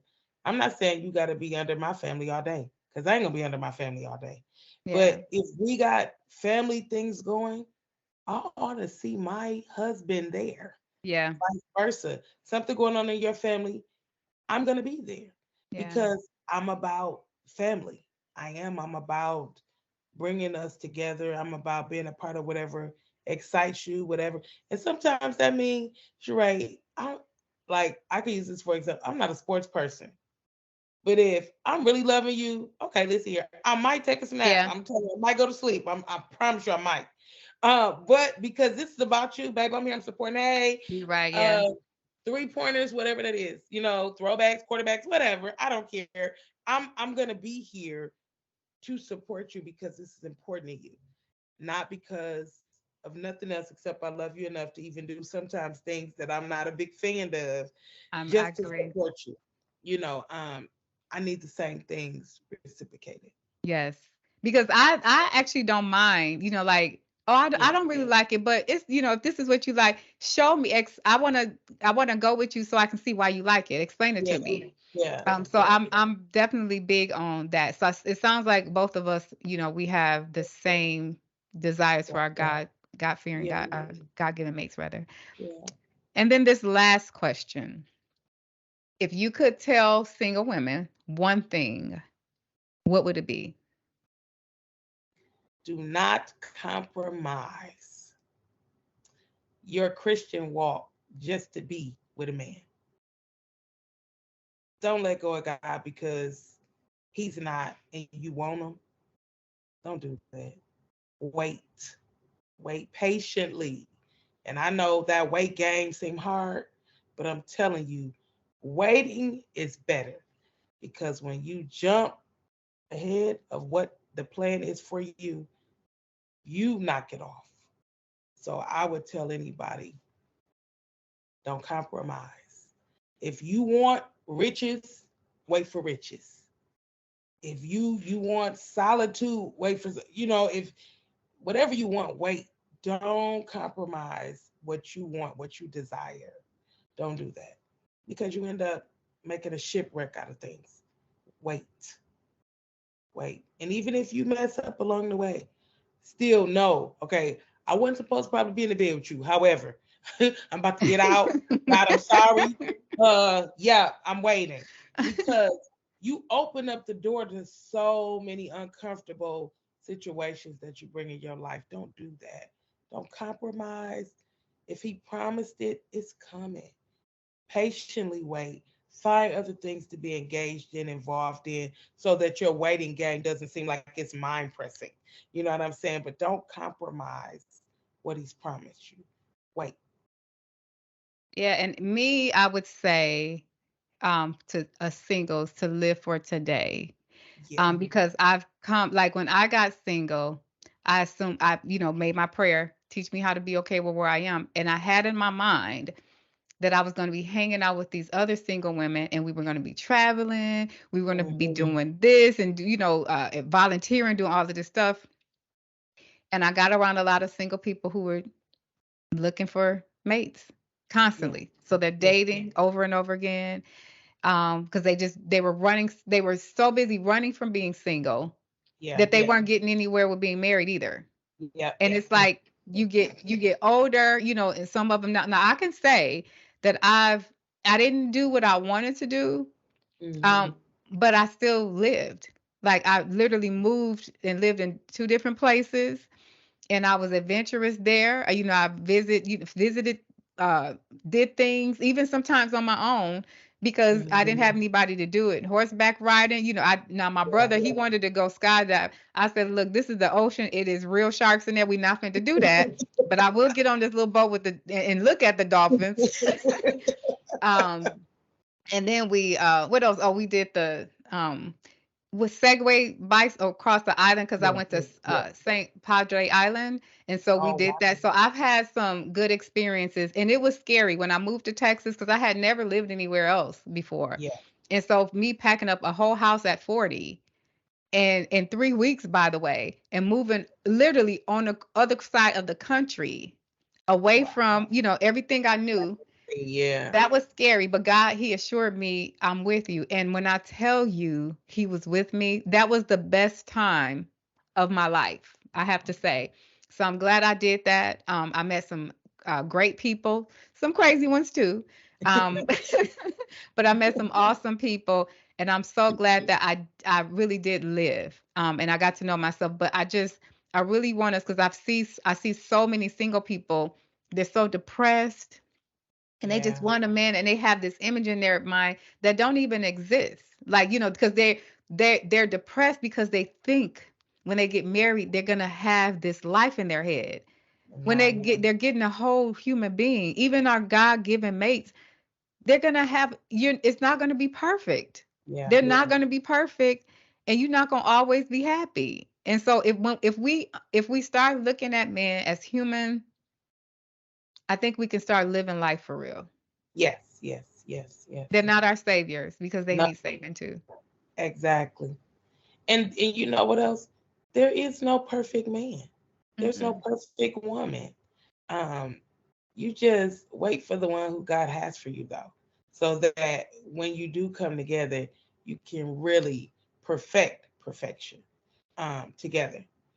Because there's no perfect person. Because sometimes we're like, well, I'm looking for the perfect person. Well, probably gonna be waiting. I'm not looking for the perfect person. I'm just looking for the person that God has perfectly for me. Because He knows me, whoever it is, that I'm gonna get where He has to deal with me, and I'm gonna have to learn how to deal with Him. So I need God to prepare me for whoever He is, and I'm just willing to wait because I refuse to compromise ever again. I won't. Yeah, I agree with you. I would rather have, and that was the thing, like I wanted to be married for 30 years, 40, but I know Yeah. some people who are, and then like you said, they're getting divorced. And it's like, Yeah. okay, I really don't want to I would rather be in the mix than to be Yeah. 60 years old trying to start over. Yeah. And not only that, you got people married 50 years, they sleeping in separate beds. That's not happening. Yeah, and that's Like, another thing too. and I'm not putting on a facade for people because Mm-mm. I want to stay married because of what it looks like. And a lot of people do that in church. Yeah. Because of what it looks like. They don't want the humiliation. They don't want to be embarrassed. So they settle. They go, no, thank you. Yeah, I'm not doing when I get married, it is going to be real. I'm not Yeah. gonna be making up stuff. Yeah. Yeah. I'm not gonna be editing out stuff. So Yeah. it's going to be real. I mean, we're gonna cover each other. Oh, But yeah. I'm saying I'm not gonna be trying to sell it to be something that it's not. And I didn't even do it in my old marriage. And it was crazy because literally our old neighbors, what she ended up buying, or they ended up, her and her husband ended up buying our old house, the house we built.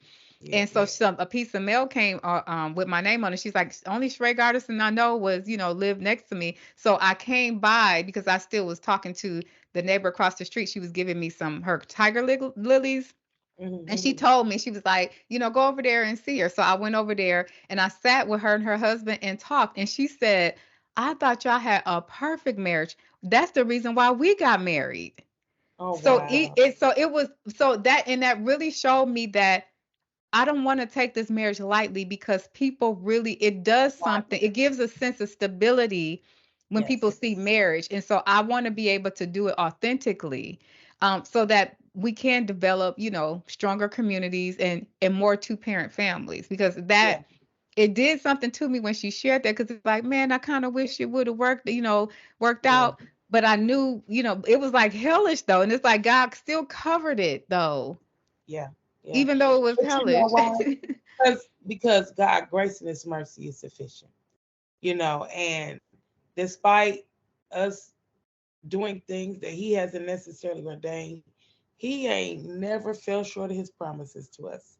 And Yeah. if he told us he was covering, you're covered. He did. Because He covered that. Because there was a lot of people because like, I thought y'all was perfect. And I'm like, we were far from that. but like on the outside looking in, you wouldn't know. You know what I'm saying? Because Well, some people's marriage you can. you can, but I'm saying like you wasn't this person that was all out here like, ugh, don't whatever y'all did must have been behind closed doors because the physical and out, I wouldn't have thought it like anybody else would have been like, because I was like, huh? What? No, Oh, like, were you? Okay. Yeah. yeah, Well, I guess it was more of the people that was like over our house a lot. They yeah, knew, or yeah, even our neighbors, because we yeah, owned the duplex, and I know they, heard a lot of our arguments. Kind of embarrassing, but listen, I probably argue too, but no, I'm just saying like that's what is maturity is about too. You can't let everything and everybody know everything. People don't need to. Some stuff people don't need to see yeah, that's true. because it will cause them to fall. So it was a good thing because they saw the good, They and it did. doesn't mean that theirs won't last because of the example that was set before them. They Yeah, don't well, have to I pray always. they do. Cause she was a Yeah, sweetheart. I really liked that neighbor. Cause I mean, we from jump day. I'm talking about day one or two. We moved in, and I was over her house ringing the doorbell because we was over there fighting. And so oh that's why I don't know why she thought it was perfect. But I guess from then on, she didn't see yeah, much else. But she brought us over. She still brought us over a cake. Like yeah. she did that welcoming, like, Yeah, oh, the you're welcome to the neighborhood. neighborhood. And she was just a Yeah, sweetheart. So yeah. I felt bad when she shared that. And her husband, oh, because I don't even ever remember him even having a conversation when we lived next door. I was always talking to Wow. her.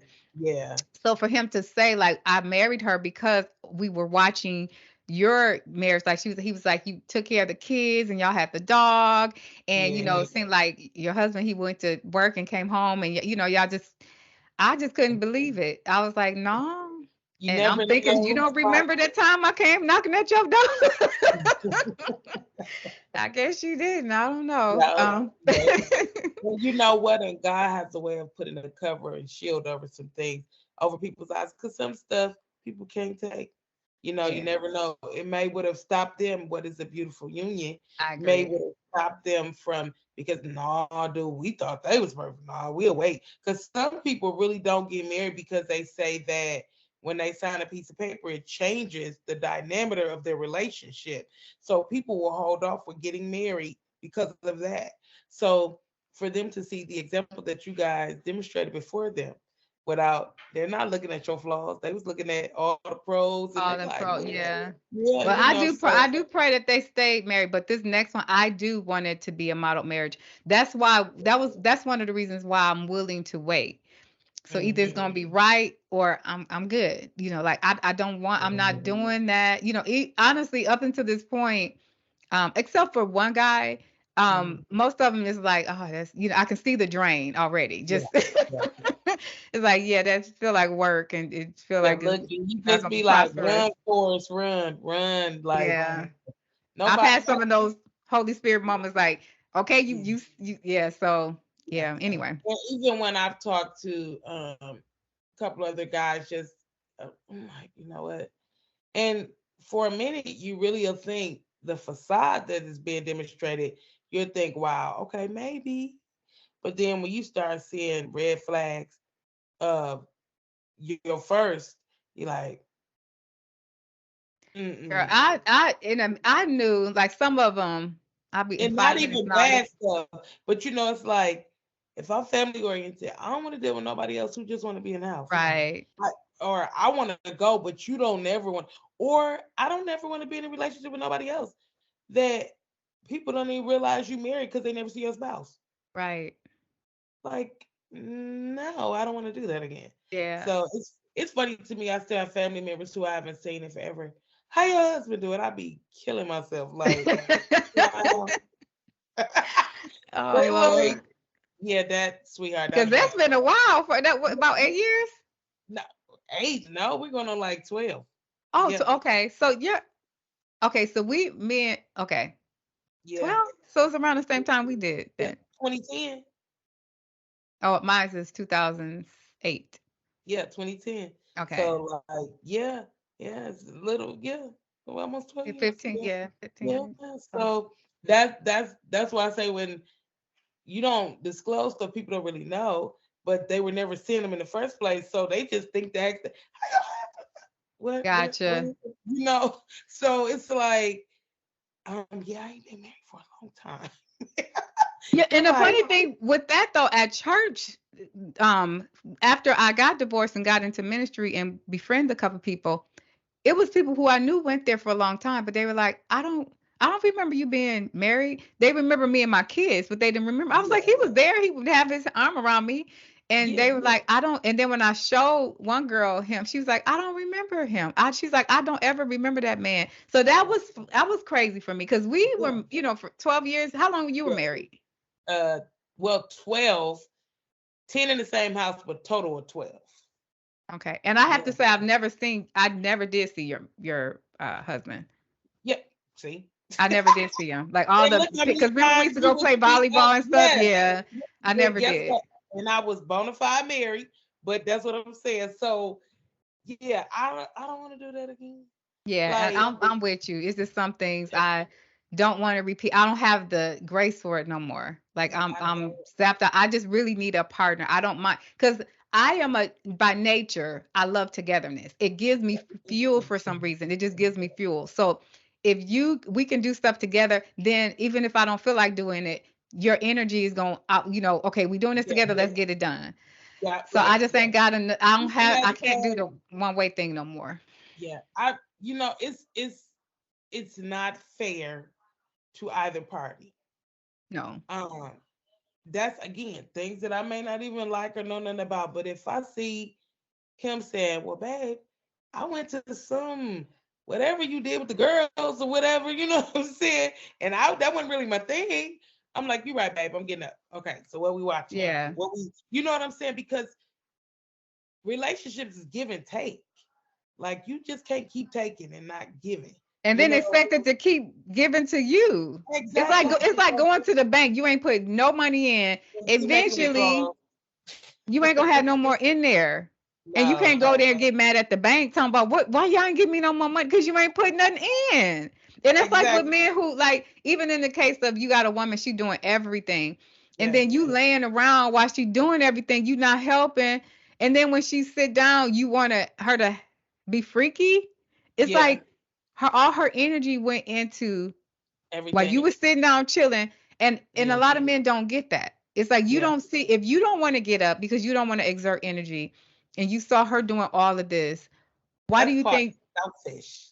Yeah, That's selfish. and it's Very. it's and I think it comes just like all of us, women and men think, Yeah, oh, she gonna freak me. All you thinking about is what you can get, yeah, and then you're allowing her to waste that energy that you want because she can probably do that yeah, if you help her and let her save up some of that freak yeah, energy yeah, yeah. for the bed. But Because it's not one sided. It shouldn't no, be anyway. But a lot of the times in relationships, it's one sided, yeah, and it is all relationships. I don't care if you're in a friendship relationship. You cannot keep just taking from me and never getting or giving anything because after a while you're gonna be like, because I can honestly say I've been more of a friend to people than they have been to me I because I said that too. that's my personality. Like I don't meet strangers. I don't, I am a people's person. So I don't have to know you 500 years before I'll be like, oh, hey, how you doing? I give people the energy they give me. If you Hmm. see me like, hey, girl, I might not even remember your name, I promise, because sometimes I'm not good with names, but I'll remember face. Yeah, But I'm not going to be like, hey, no, I'm gonna give what you gave me. I'm giving you. Hey, how you doing? when you leave, I'll probably be like, "Dang, what was that?" You know, but Yeah. you wouldn't know that in the forefront. I'm going to give you that energy because that's who I am. And for the most part, I'm bubbly. I'm like, "Hey, how you doing?" I could be doing 50 different things. But if I'm your friend, I am your friend and I am true to that. I'm gonna try to have an ear. Even sometimes when you tired, that's the same thing you want in a relationship. I want my spouse to be my best friend. Like you got best girlfriends, but I want my husband to be my best friend. I want to be able to say whatever, and he ain't looking like, okay, that was probably TMI, babe. Because I would want him to share whatever with me. Even though sometimes you be like, oh Lord, let me brace myself. But I'm just saying you want that. And what better way to worship with your best friend? What better way to pray and intercede? You know what I mean? Like this thing right here is to be like when they tell you marriages, it's supposed to be intertwined together because we're no longer one. Hmm. No longer But twain, but we're one. So you want that. Like so yeah, compromise. but Just I do think some women, they still need to know, because I want my husband to be like my best friend too, mhm. but he can't he can't be the my ultimate, like, one size fit all Oh best friend, yeah, because I yeah. do know some women who they feel like, well, I don't deal with women like that. My boo is my best friend. It's like, then you Uh, can't get mad and you want him to respond in a certain way that you would when get he's from a not. girlfriend, Yeah. No, no. but he's I not a don't mean that. man. I Yeah. won't. I won't Nope. never not have my. But you right. Women do that.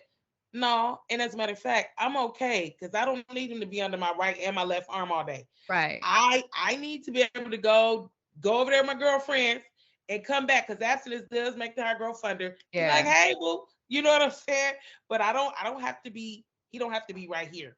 Yeah, his everything. Because that girl, Yeah. actually, this book was inspired because of a girl who she would only do stuff with her man. And I'm talking about 12, 13 years with him. And if he didn't go show up for somebody can invite her to a place. And if he didn't go, she wasn't going. And she just followed him around, partially probably because she just wanted to make sure he wasn't cheating on her. I was about to say insecurity is what it sounds like. Yeah, Yeah. but she didn't build relationships with women, and she would like, if a woman invited her to a place, she wouldn't show up like, oh yeah, we gonna be there. It was always we. But if he didn't go, she wasn't gonna go either. The danger with that is, if something ever happens between you and him, you didn't build a sisterhood, so now they not Yeah. gonna receive you, because you're like, oh, so now he ain't here, now you want to be up in our face. It's kind Exactly. of an insult, so Nah.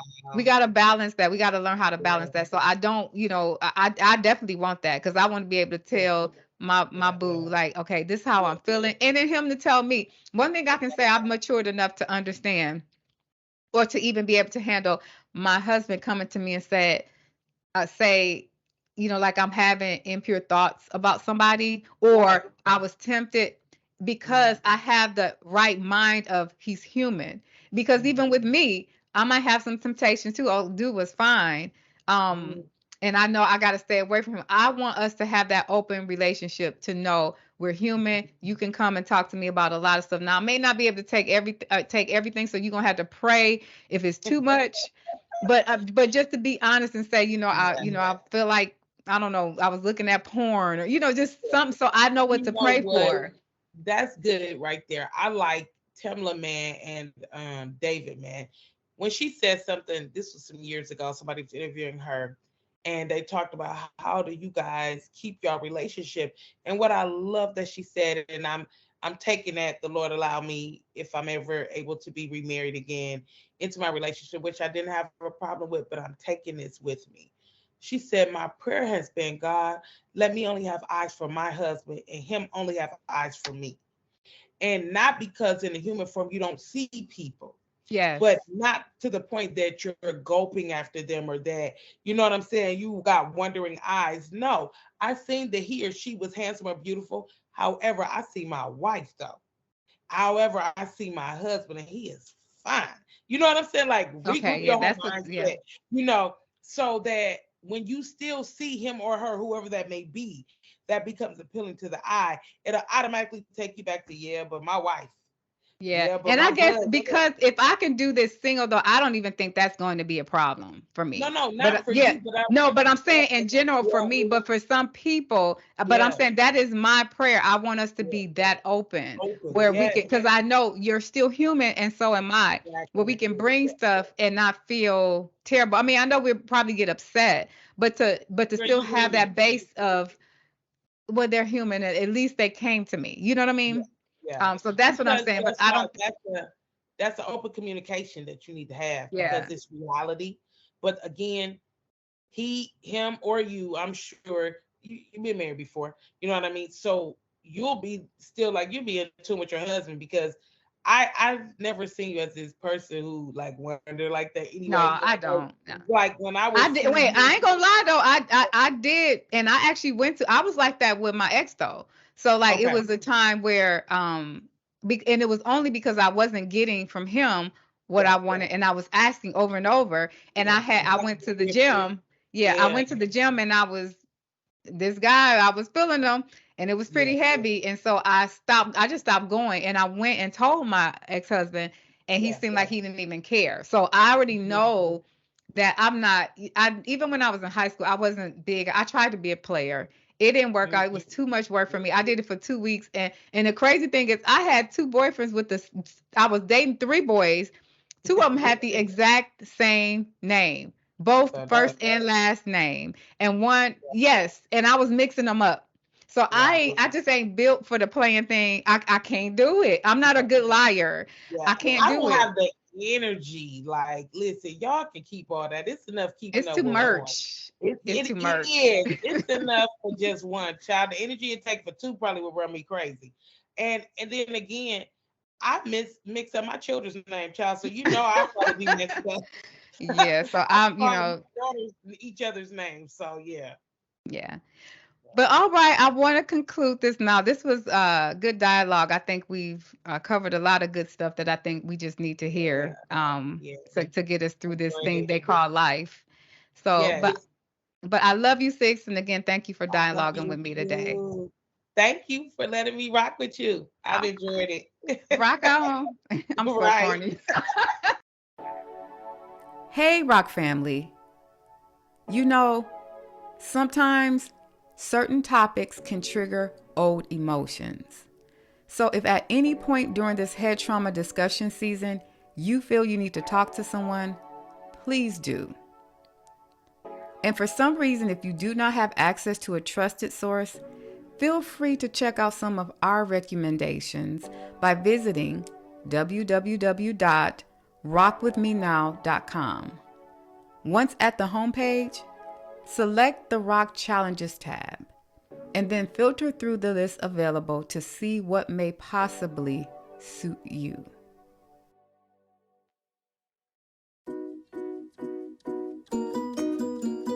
Hope you enjoyed today's show.